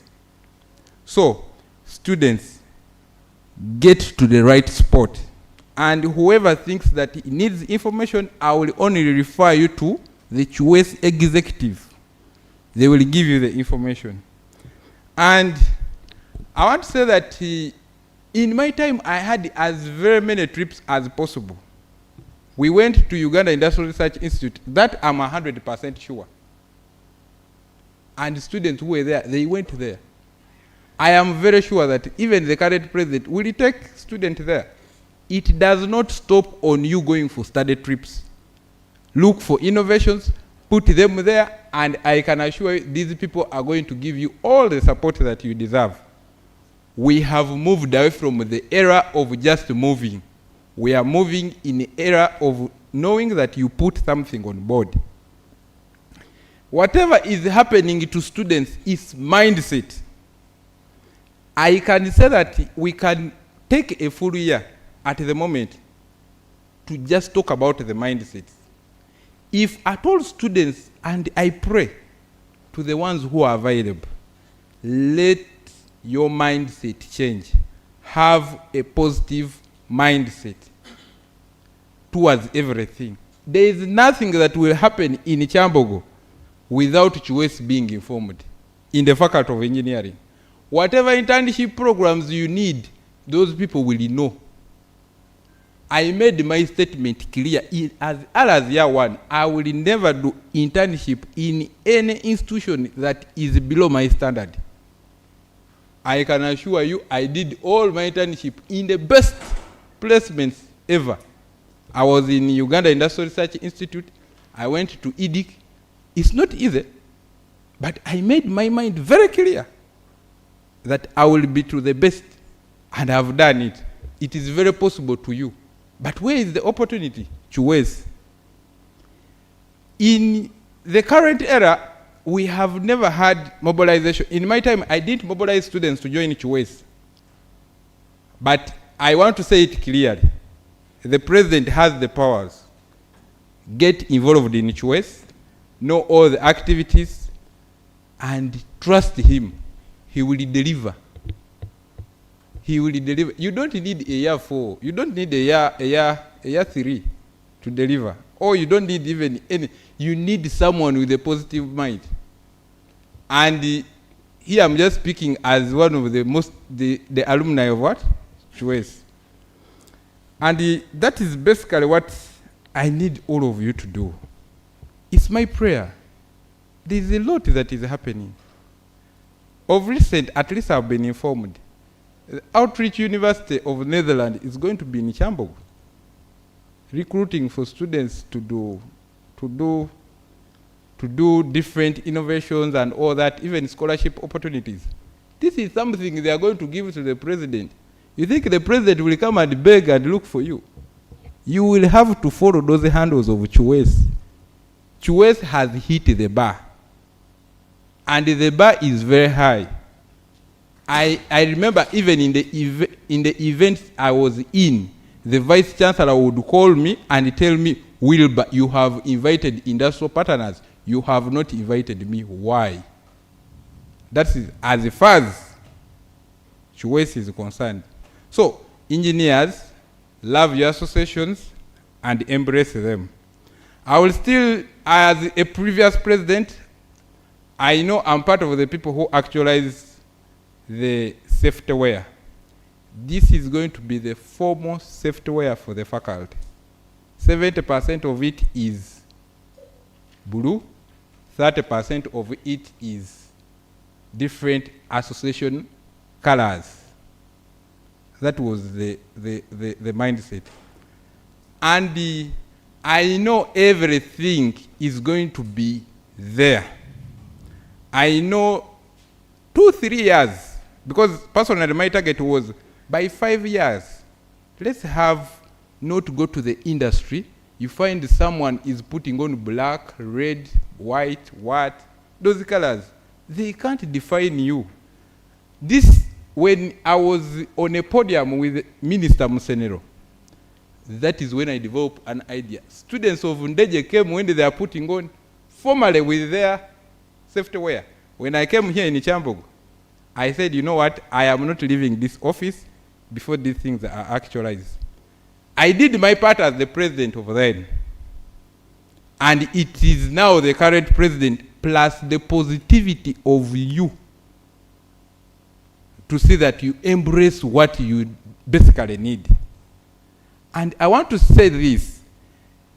You will realize that even in the industry, the URIs you want to go to, it is the first priority. That one I'm at 100% sure. The engineers that side, they have studied from Kyambogo here. They actually know what do they need from Kyambogo.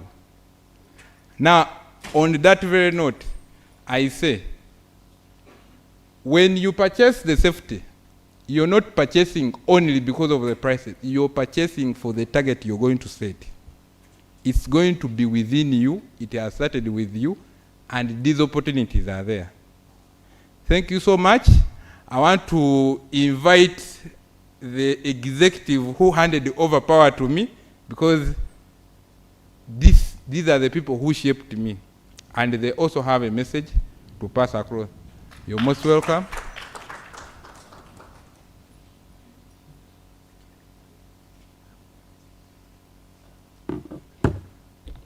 Thank you so much. That's well said. As I had said earlier on, I would be back here, and I'm here. Once more, my name is Samuel.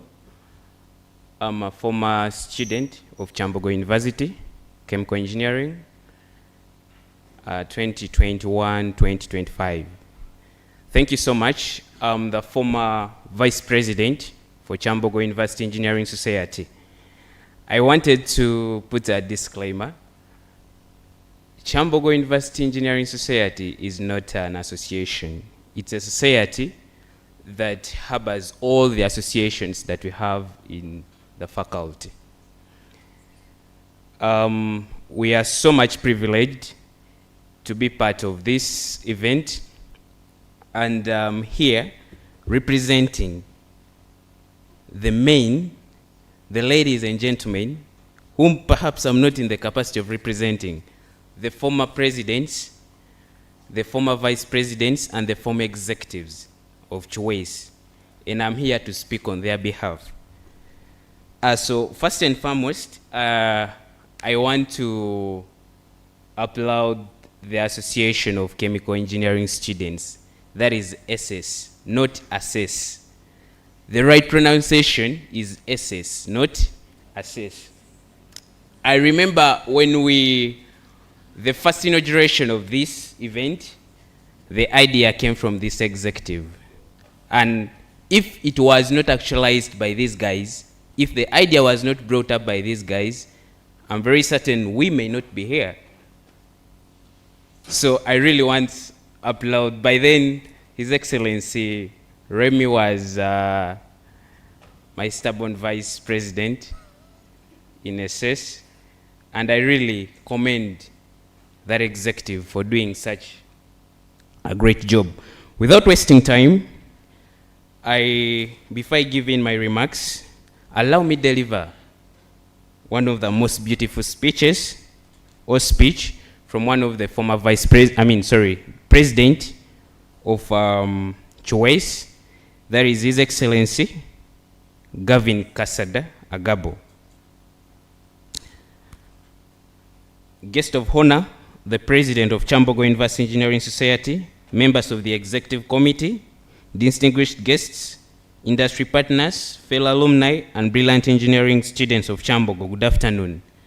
Allow me to begin with a sincere apology for not being able to join you physically today. I'm grateful that my former vice president is present to represent me and convey this message on behalf of the Choice Alumni Fraternity. I would like to commend the leadership of Kyambogo University Engineering Society, particularly the organizing committee, for convening this important engagement as we approach World Engineering Day for Sustainable Development. This is more than an event, it's a reminder of responsibility that engineers carry in shaping the future of the society.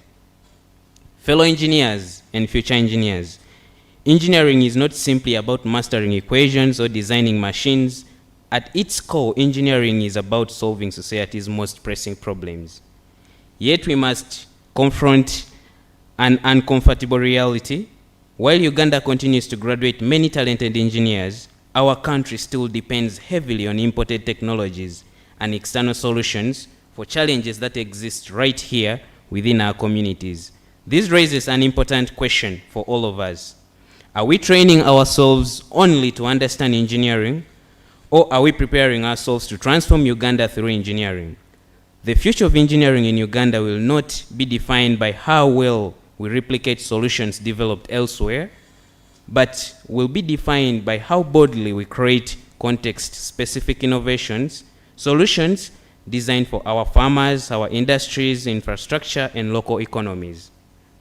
That is why initiatives like the engineering boot camps, as His Excellency said, and local solutions pitch competition are so important. They challenge you to improve beyond theory and begin thinking like innovators, entrepreneurs, and problem solvers. To the students in this room today, you are not just engineering students, you are the architects of Uganda's technological future. Do not wait to graduate before you begin solving problems. Start now. Observe the gaps around you, question existing systems, and most importantly, design solutions that are practical, affordable, and scalable within our environment and society. As alumni of choice and of the mighty Kyambogo at large, we strongly believe that this university has the potential to become one of Uganda's most influential hubs for engineering innovation. But that future depends on the mindset you choose to adapt today. Let today be the turning point from learning engineering to approaching engineering for impact and development. Allow me to conclude with a thought that should guide every engineer. The true measure of engineering is not the complexity of the technology we build, but the number of lives we improve through the solutions we create. Thank you very much, and I wish you all a productive and inspiring engagement. With kind remarks, Kasada Agabo Gavin. Kindly receive his communication, his speech, and I salute all my presidents, all the executives. He was commending me of shaping him, but in actual sense, he did shape me before I joined leadership. Thank you so much. I have 3 things to have a mention of. First of all, I want to apologize that we turned in late for the event due to some unavoidable issues that we had. Secondly, I want to add a voice to the president. Having Kyambogo University Engineering Society as a society that organizes functions for parties, thereafter we just go out and relax, doesn't make sense. Having our social handles celebrating birthdays of executives, posting things that don't add value to us, doesn't bring life to the engineer. I tried benchmarking to different societies. For example, even the one for where Mr. Nicodemus was the chairman, the one for American Institute of Chemical Engineers. We can borrow ideas from these. There are specific things that we have to convey to our consumers, to the students, to the alumni. I would be so grateful to see the person in charge of these handles posting one scholarship opportunity, one fellowship opportunity, vis-a-vis posting 6 birthday celebrations on that handle. We are in leadership not to gain popularity, but to have impact. We still have a lot to do. We need to show the people who are behind us, the generations to come, there is a way. There is always a way. And then secondly, we had a brief meeting with a few of the alumni, and these are the things which came up. One, we have a bit of communication glitch between the current executive or the current leadership and the alumni, whereby we end up coming on board when we actually need something or when we are stuck. We believe that having proper communication, having engagement, even when you're not having a problem, is worth it. Early communication, in case you have a problem, is very important. And I'm just trying to paraphrase because of time. And the final thing that I think I have here is that Kyambogo University Engineering Society is just not a society where we come, do what we want, and leave. When we graduate, we don't forget about it. Some of us got what we have, and we are still getting what we deserve, what the world has opened for us, because of leadership, because of the society, and because of our engagements in the society. It's my humble prayer that we all come into a common understanding. We support this executive. We support the vision of choice. We support the mission of choice. We observe the objectives. And let's think, let our minds be aligned to the objectives of choice. And finally, to the industrial representatives who are here, we really want to thank you so much for what you have done and what you are doing. I see the representatives of URI.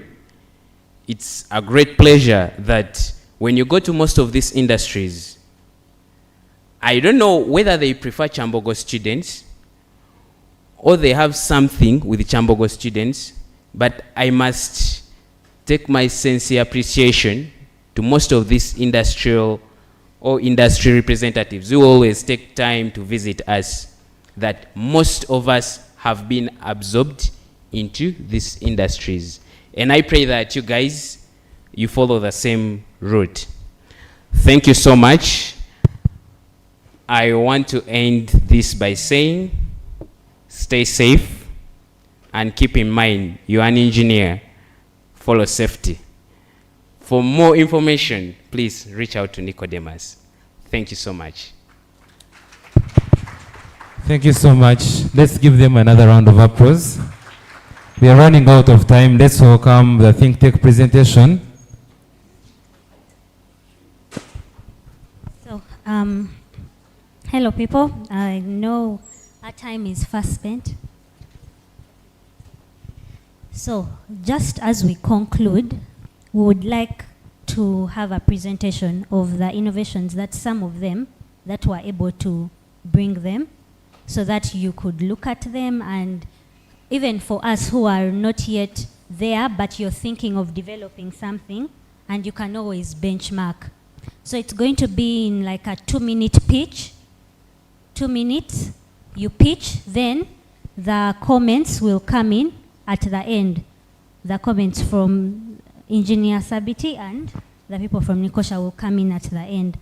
So I would just like to invite other people from MoveSafe. Ready? Are they around? Because I saw the presentation. Yes.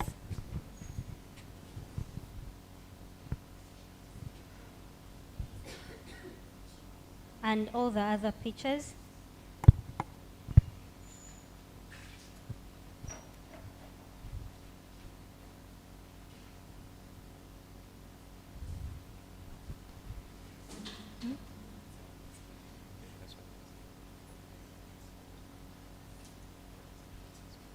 It's being very...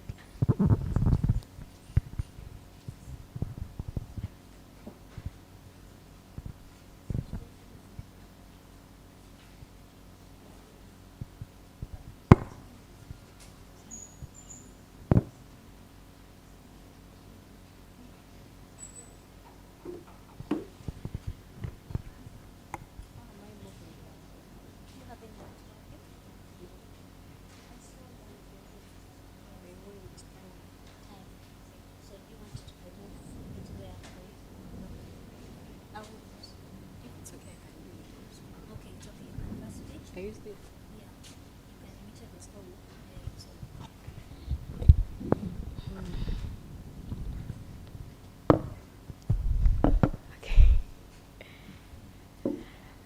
Good afternoon, ladies and gentlemen. My name is Asero Hope from the Move Safe Energy team. Allow me to introduce to you Mr. Barak. He's an electric motor rider, a father, and a provider. His motorcycle is not just transport, it's income and survival. But one evening, he gets stranded on a village road with his customer due to battery drainage. His motorcycle goes silent because the battery has been drained. His customer does not wait for him to explain, but complains to him for not planning their journey properly and refuses to pay him. One thing I can assure you of is that Mr. Barak is not the only rider who experiences this, which brings me to the real question. Is it really the poor planning, or is it a system that has not fully supported EV riders? Electric mobility is rising, but 92% of riders experience inadequate charging infrastructure. 78% believe that this problem is worth solving. And every time a rider gets stranded, income is lost. This is not a problem this is not a battery problem. It is a consistency problem, it is a growth problem, and it is a reliability problem in the EV sector. Which brings us to our product called Presto. This is a portable and an affordable emergency power bank designed to work seamlessly with existing EV systems.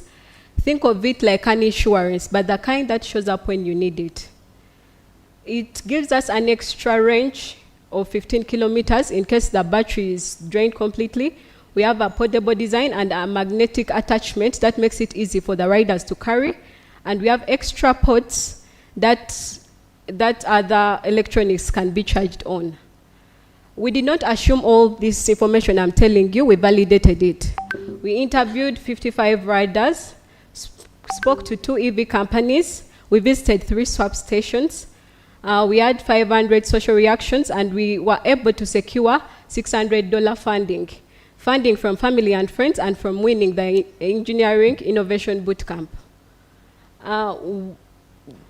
Presto saves the day when the riders are far from charge stations, during low battery emergencies, and during system faults and delays at swap stations.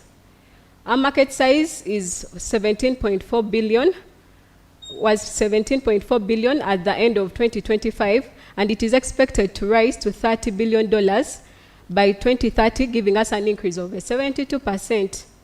Our go-to-market strategy is partnership, pilot programs, direct sales, flexible pricing, physical demos, and Presto fills a critical gap in the market, positioned between ineffective improvised solutions and expensive infrastructure investments.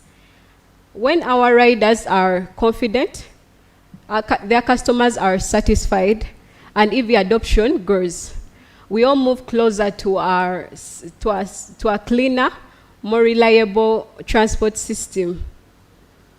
We are raising $6,000 for our first 6 months to finalize the product development and pilot with 10 EV riders in our initial market.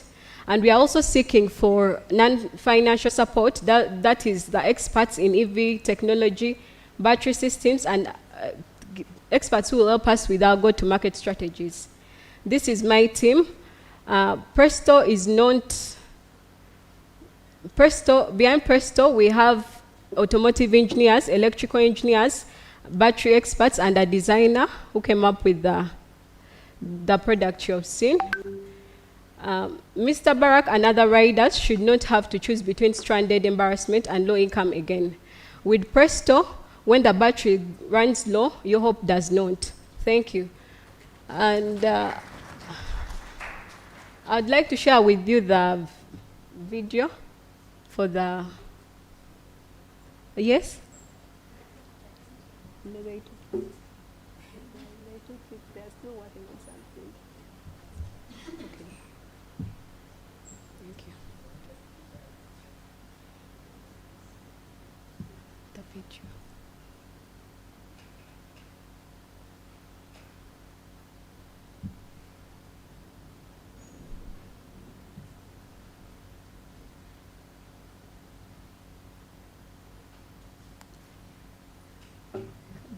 Video.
As solar maximizer, you get ready. Yeah, your pitch is not as long as theirs. I don't know if where is he? You have a pitch? Is it as long? Okay. Anyways, I think the software pitch is going to be challenging a bit. To save time, we shall only have that. And when it comes to innovation, I wanted to give opportunity to the KESA president and Fahad, the chairperson innovation, to give the conclusive remarks. Yeah, there you go.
Into the next pitch, then your feedback will come at once. Yes.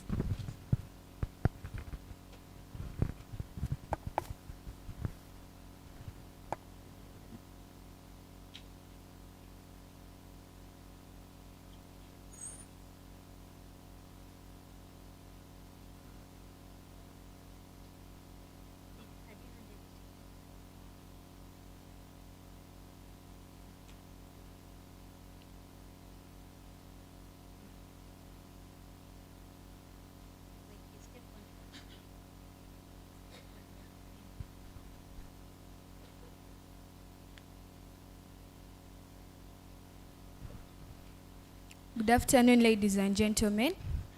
My name is Akelo Esther from the Solar Maximizer team. It's a known fact that Africa holds 60% of the world's best solar resources. However, we use only 1% of these available sun resources, and the Solar Maximizer is built to change that. Many households and facilities in Uganda use fixed solar panels that capture 60% of this available sunlight energy. And aside from producing less power output, these fixed solar panels are costly and take up more installation space. So the Solar Maximizer is a smart sun tracker that follows the sun, boosting power output because there is increased sunlight capture. Our target users are facilities and households in off-grid communities. And by using the solar maximizer, these facilities will be shielded from power instability and power shortage, since they have access to 40% more reliable and affordable clean energy.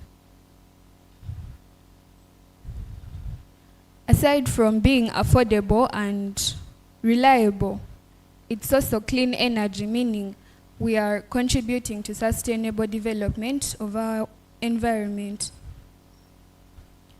So, Africa's solar market right now is growing explosively due to increased energy demand, since there are more industries coming up. So we are positioned to tap into that expanding market. We will reach our users through collaborating with already existing solar distributors like Solar Nation and Solar Now, because we will need their help in installation and distribution as well as support. And then also we'll reach our users through directly engaging with them in community activities and trade fairs. On our team, we have 2 civil engineers, Simon here, and Bambale Macmillan. We have Ashaba Raymond, who is a technical specialist, and myself, Akelo Esther, who's studying mechatronics and biomedical engineering. And we've been supported by mentors from the University Engineering Innovation Bootcamp. So from this point on, my teammate is going to show us the prototype.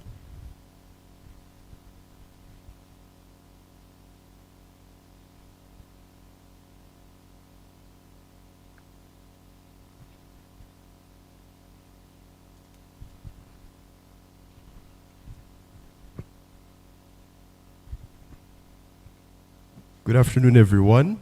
My name is Bambale Macmillan, and I'm in the team of Solar Maximizer. Our project was simply a gadget which could rotate a solar panel and make it face, particularly in a place which has maximum light intensity. And since, we're mainly testing it in a dark room, but since we're in a light room and it's daytime, it's rather trying to face in a position where there's maximum light intensity, which is mainly coming from the ceiling. Yes, pretty much that's it. Our prototype for now is mainly a single axis. It rotates about a single axis. We're trying to modify it to make it rotate in multiple axes. Yes.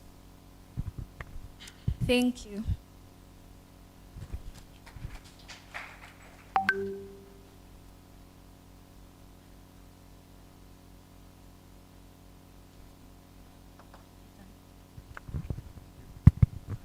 Sorry, I'm used to being a speaker so much, but kindly give these presenters another round of applause. Yeah, I realized some of us have actually never had any projects, but these are our ones who have just come in. We are motivated. We decided to design something. Coming up with that wooden prototype is also not that easy. So I'm going to invite our last presenters. That is going to be Raymond and, is it Gabby? Yeah, such that we can close the pitching. That is, they're just trying to show you a sample of how you pitch. You don't just go there with a product. You have to talk about your product. You have to sell the idea. You have to, they are judges, they are listening. So they are hitting 2 birds with 1 stone. So the last 2 presenters, then we'll have innovation team close off. A vote of thanks from our chairperson organizing committee, who will pray for us, take a group photo, and then we leave happy. Thank you.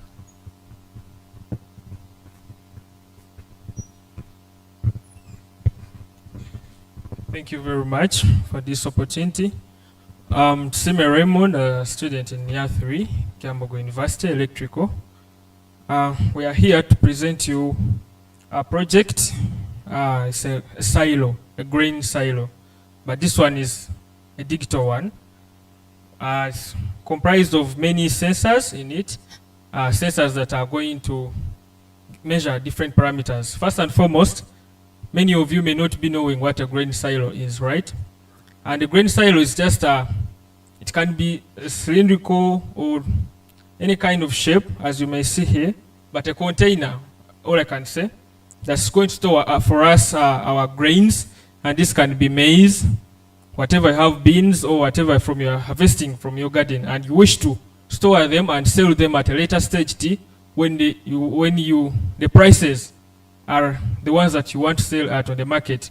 So this silo of ours has been embedded in it sensors like humidity sensors and also the level sensors and also the temperature sensors, plus also a conveyor belt here that is putting in the grains in this silo for storage.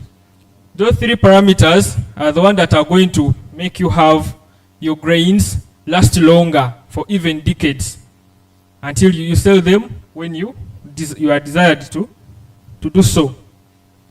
I would wish to briefly demonstrate to you how it works.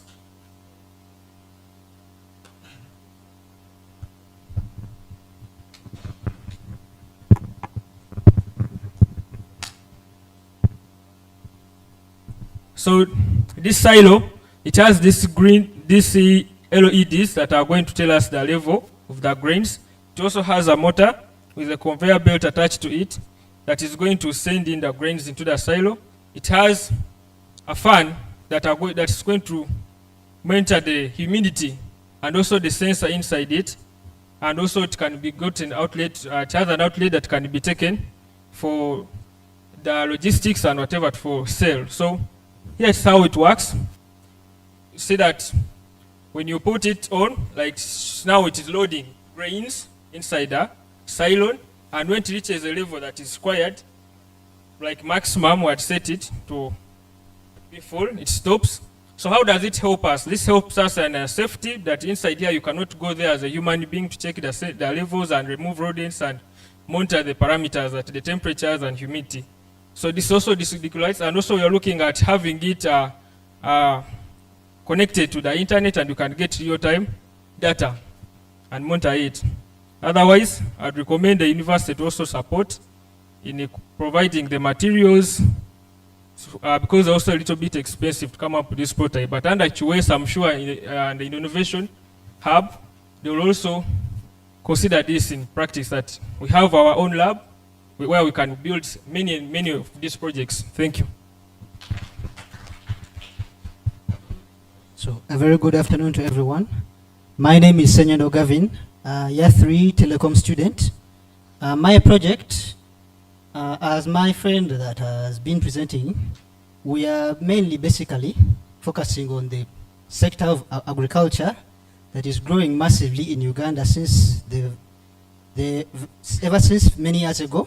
Agriculture has been growing in Uganda. Now my project is mainly focused on the aquaculture part of agriculture. We know that aquaculture is fish farming, let's say in controlled environment.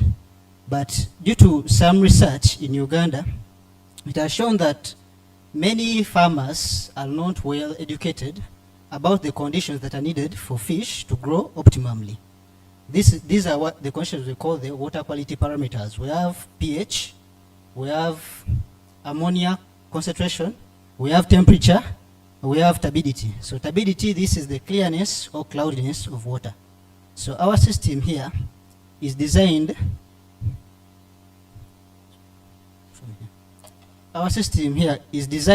to monitor these water quality parameters, which for starters, we use two sensors due to how expensive they are. We use the we use the turbidity and the temperature sensor. So this is our project where we are using, this is a waterproof temperature sensor that we are using, since these sensors have to be immersed into the liquid that we are trying to monitor. And this is our pH sensor, which is the principle of light, sending light from one side to another to check how cloudy or clear the water is. Now turbidity affects fish in such a way that if the water is too muddy or too cloudy, the fish can inhale this dirt and it can clog their gills, leading to death. Then temperature, if it is too cold, it hinders the metabolism of the fish, hence they will not grow well to the appropriate sizes that we desire on the fish market. because when you go to the fish market, you'll also choose the best and the biggest size. Now, for the for very high temperatures, this can also hinder metabolism and even lead to death. Agriculture is a growing sector and supplies about 24.6% of Uganda's GDP. And aquaculture as a subsector of agriculture has been growing from the year of 2005, and Uganda is trying to compete with these big countries like Egypt and South Africa, with a notion of also reaching heights of India, one of the biggest aquaculture countries in the entire world. So with this project, we are going to be monitoring those water quality parameters that are needed or that should be at optimal conditions in order to get our best yields from this fish. Now, for the project, it is designed to monitor real time, and then for the interest of time, we will not show you, but there is a website called ThinkSpeak. We connect this to the internet via the Wi-Fi. We connect it to the internet and connect it to ThinkSpeak for data visualization. That's where our charts, where we see charts of the real-time data, even when you're not around, to monitor your system. And also this can be used, it helps to create a database. It creates a CSV file, which is an Excel file, that stores this real-time data as it is being collected for future purposes of research. Now let's say we have someone that is in the agriculture sector and would like to use this database for research like machine learning, because we were planning to expand our project to build a web application that is easier for farmers to understand and use, and also implement machine learning. This is an element of AI. We all use AI, but we just use ChatGPT. But when you go deeper into AI, especially those that want to do masters, there's something called machine learning where you can predict future parameters, and this can help for future planning in order to see, let's say for example, I want to move. I'm a fish farmer, but I have an emergency that would require me to move for a week.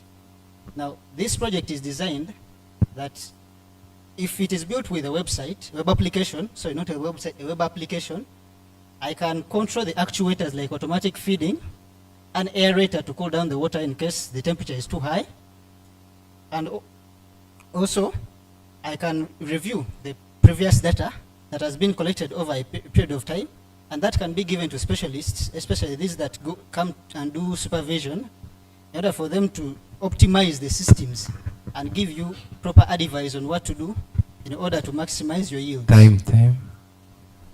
So I would like to conclude that if we can be funded, we can include more sensors like the pH and the turbidity, and the dissolved oxygen that are needed to expand this and take it to another level. And we are trying to make it to optimize it so that it is cheaper and smaller for an everyday farmer that can use it to optimize their production. Thank you.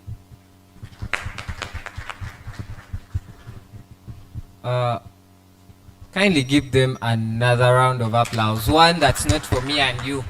I should. Thank you so much, the team. Let's invite Enoch and it's Amon, sorry. And Fahad. And Fahad. And this is the last one. Then we shall have a vote of thanks from the chairperson organizing committee. That's Agatha. So Agatha, be ready, come with stickers to give to our alumni. Thank you. Hello, comrade engineers. Edwin is an electrical engineering student. His idea is a low-cost smart water meter that could predict appliance failures based on current ripple patterns. A multi-million-dollar idea. He got a notebook, he got a pen, he drafted his idea, he kept it in a notebook. Terrified that a business student or a coder or a fellow student in the class would steal it. He feared to go and participate in hackathons. He feared to go and participate in such events. Owen is also a student at the same department. His idea is a solar-powered irrigation controller. He signed up for a hackathon and became second he got some award, a token, obviously. He also participated in a certain event where he was pitching to different company leads.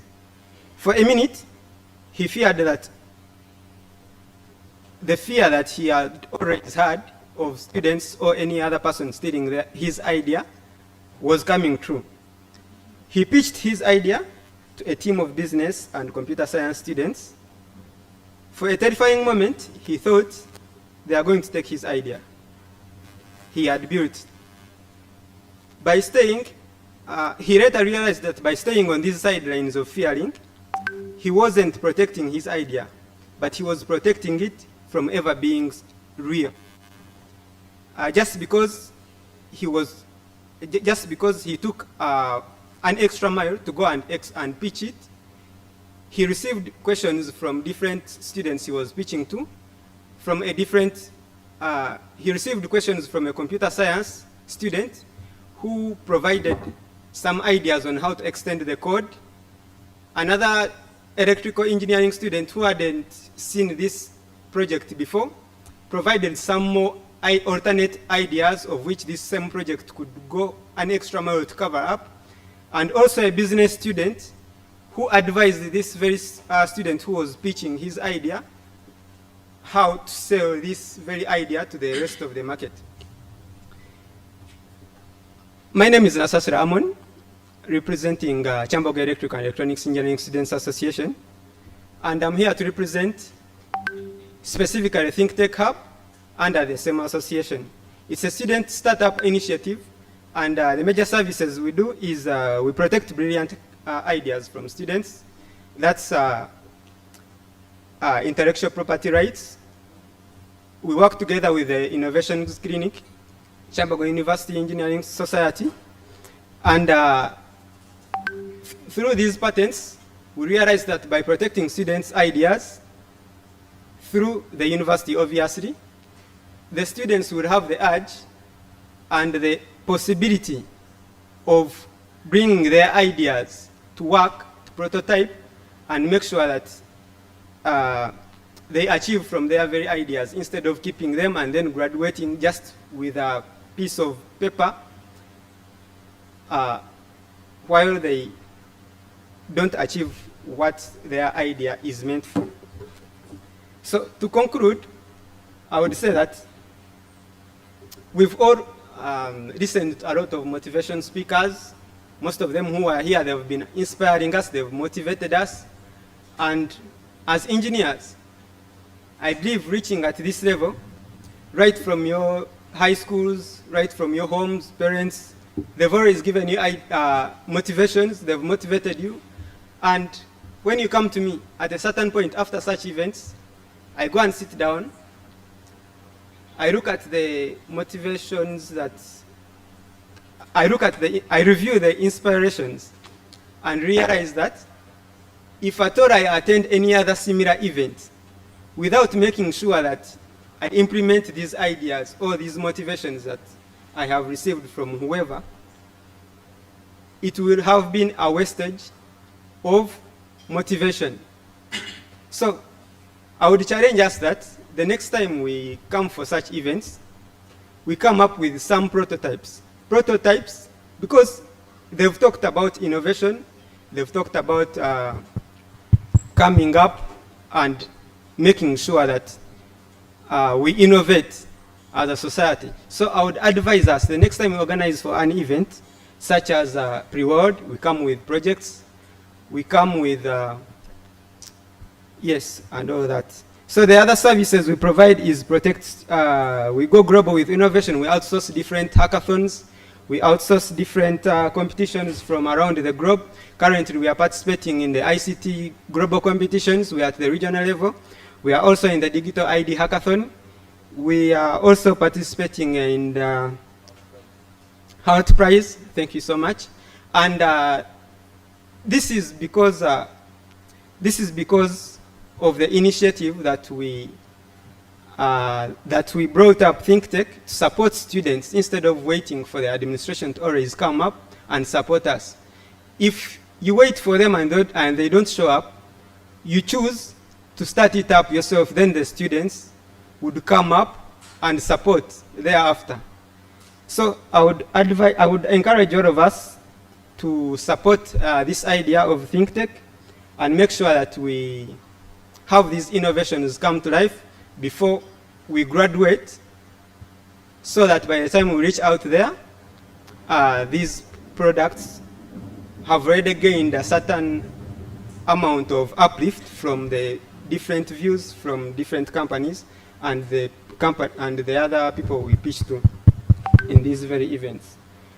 Thank you so much.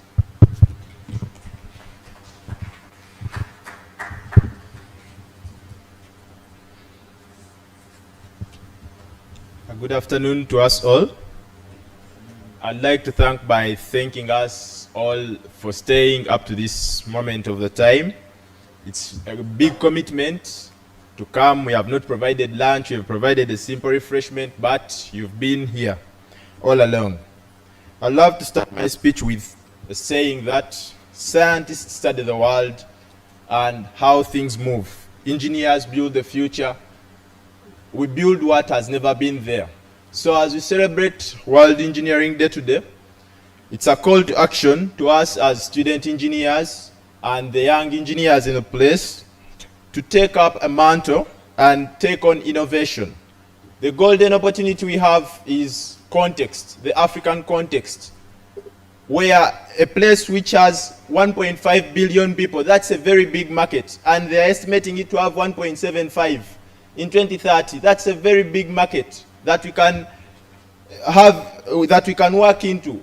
Why should a product move from China 111 kilometers to here, and then it's cheaper than products we make here? That's a question to us, a question to solve. Why should things come from China? Why should we become engineers and then we be consumers of technology? This is a question to us. As the Innovations Committee, we are really here to work together and see that we develop these various innovations in various capacity. We collaborate with industry partners. We as well set up and facilitate such events where we come to talk. As well, we take part of boot camps and we organize. So I call upon all of you, those who have various innovations, to come to us, reach out, such that we can see how best we can develop as a group. We have seen various innovations and others have not even gotten chance to present because of time.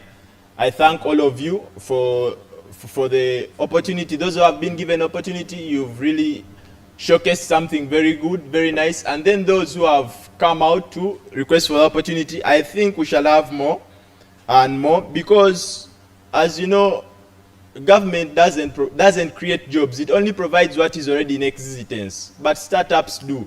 So I call upon us as engineers to really work out and see how best we can have innovations as a top notch at university level, whereby all of us can, if all people in this room can get out with a chance, a product, and then we sell it out there. But with these products, we need to look at various things that have been said that I want to echo. Various things like standards. Are these things we are producing here, are they to standards? Or how are we going to make them to standards? Are they safe, as they have said? Thank you very much. I remain Atiku Fahad, Mechanical Year 3, Kyambogo University. Thank you so much, Fahad. Let's give them a round of applause. Thank you so much, the Chairperson Innovations and the man representing KESA. Thank you so much to everyone for being patient with us, sitting here with us and attending this World Engineering Day. We can't take it for granted. Clap hands for yourselves. I want to thank people who are not engineers but who spend their time to come and be with us. You can stand up for recognition if you're around.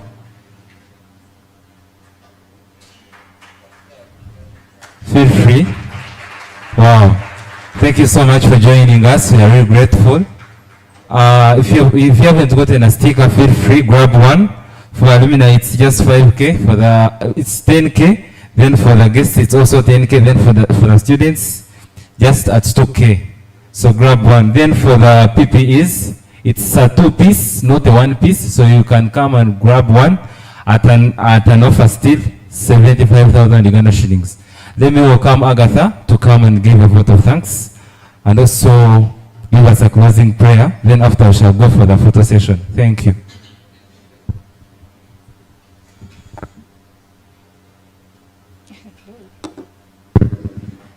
Good afternoon, everyone. My name is Kabera Agatha Nahabwe, a Year 3 student pursuing a bachelor's degree in mechatronics and biomedical engineering. I am very pleased to be here. I am, can you hear me? Yes, you can. I am the current chairperson organizing committee for the Kyambogo University Engineering Society. I am the academic secretary of the Chumbesa, which is the Mechatronics and Biomedical Students Association. I am also the department coordinator for the Women in Engineering for Mechatronics and Biomedical Engineering. Yes. A lady of many titles, yes. I'm here to give a vote of thanks on behalf of the Engineering Society.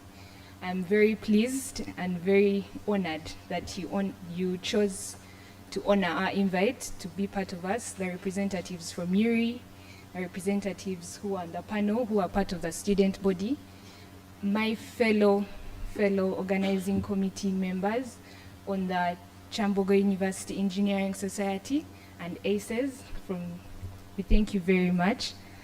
Also, I'd like to recognize people from the alumni. Thank you so much for your contributions towards us financially, mentoring, and your other skills that you've equipped us with. I'd also like to extend my appreciation to the Kyambogo University team for the room, for the public system. Thank you. For our sponsors and partners, I'd like to thank you. Yes, this is just a vote of thanks. Also, I'd like to thank the people who showcased their innovations. Well done. Very good initiative. I hope many of you are inspired, and we hope to see you soon, like the tech splash which we have ahead. We expect many more innovations and projects. I'd like to also thank, yes, okay, I'm done thanking everyone. I'd like to challenge us to prepare for the World Engineering Day that's next week.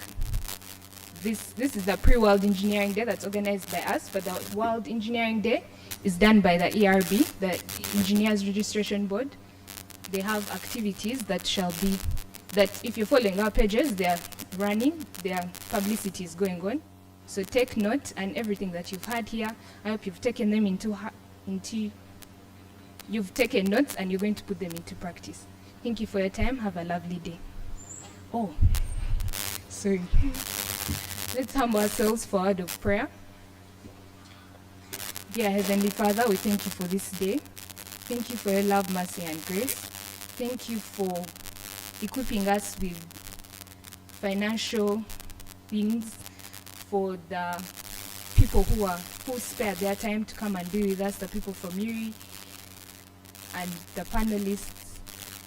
We'd like to pray a blessing over them, that they shall have safe travels, that you shall continue to bless the work of their hands. I put into your hands the students who are going on with their activities. May you be with them. May you bless them. May you sharpen their minds. And may they excel in whatever they do. We pray for a good rest of the day ahead. In Jesus' name I've prayed and believed. Amen. Have a lovely weekend and come for the group photo. Thank you so much, Agatha. So we are going for a group photo session.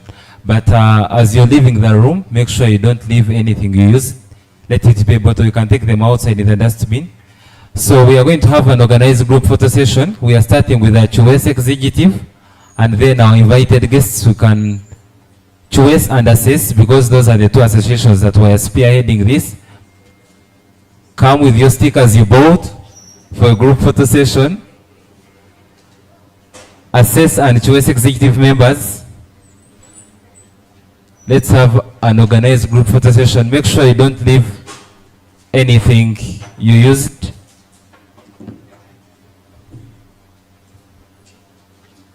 Let's be as fast as possible. You people are running out of time.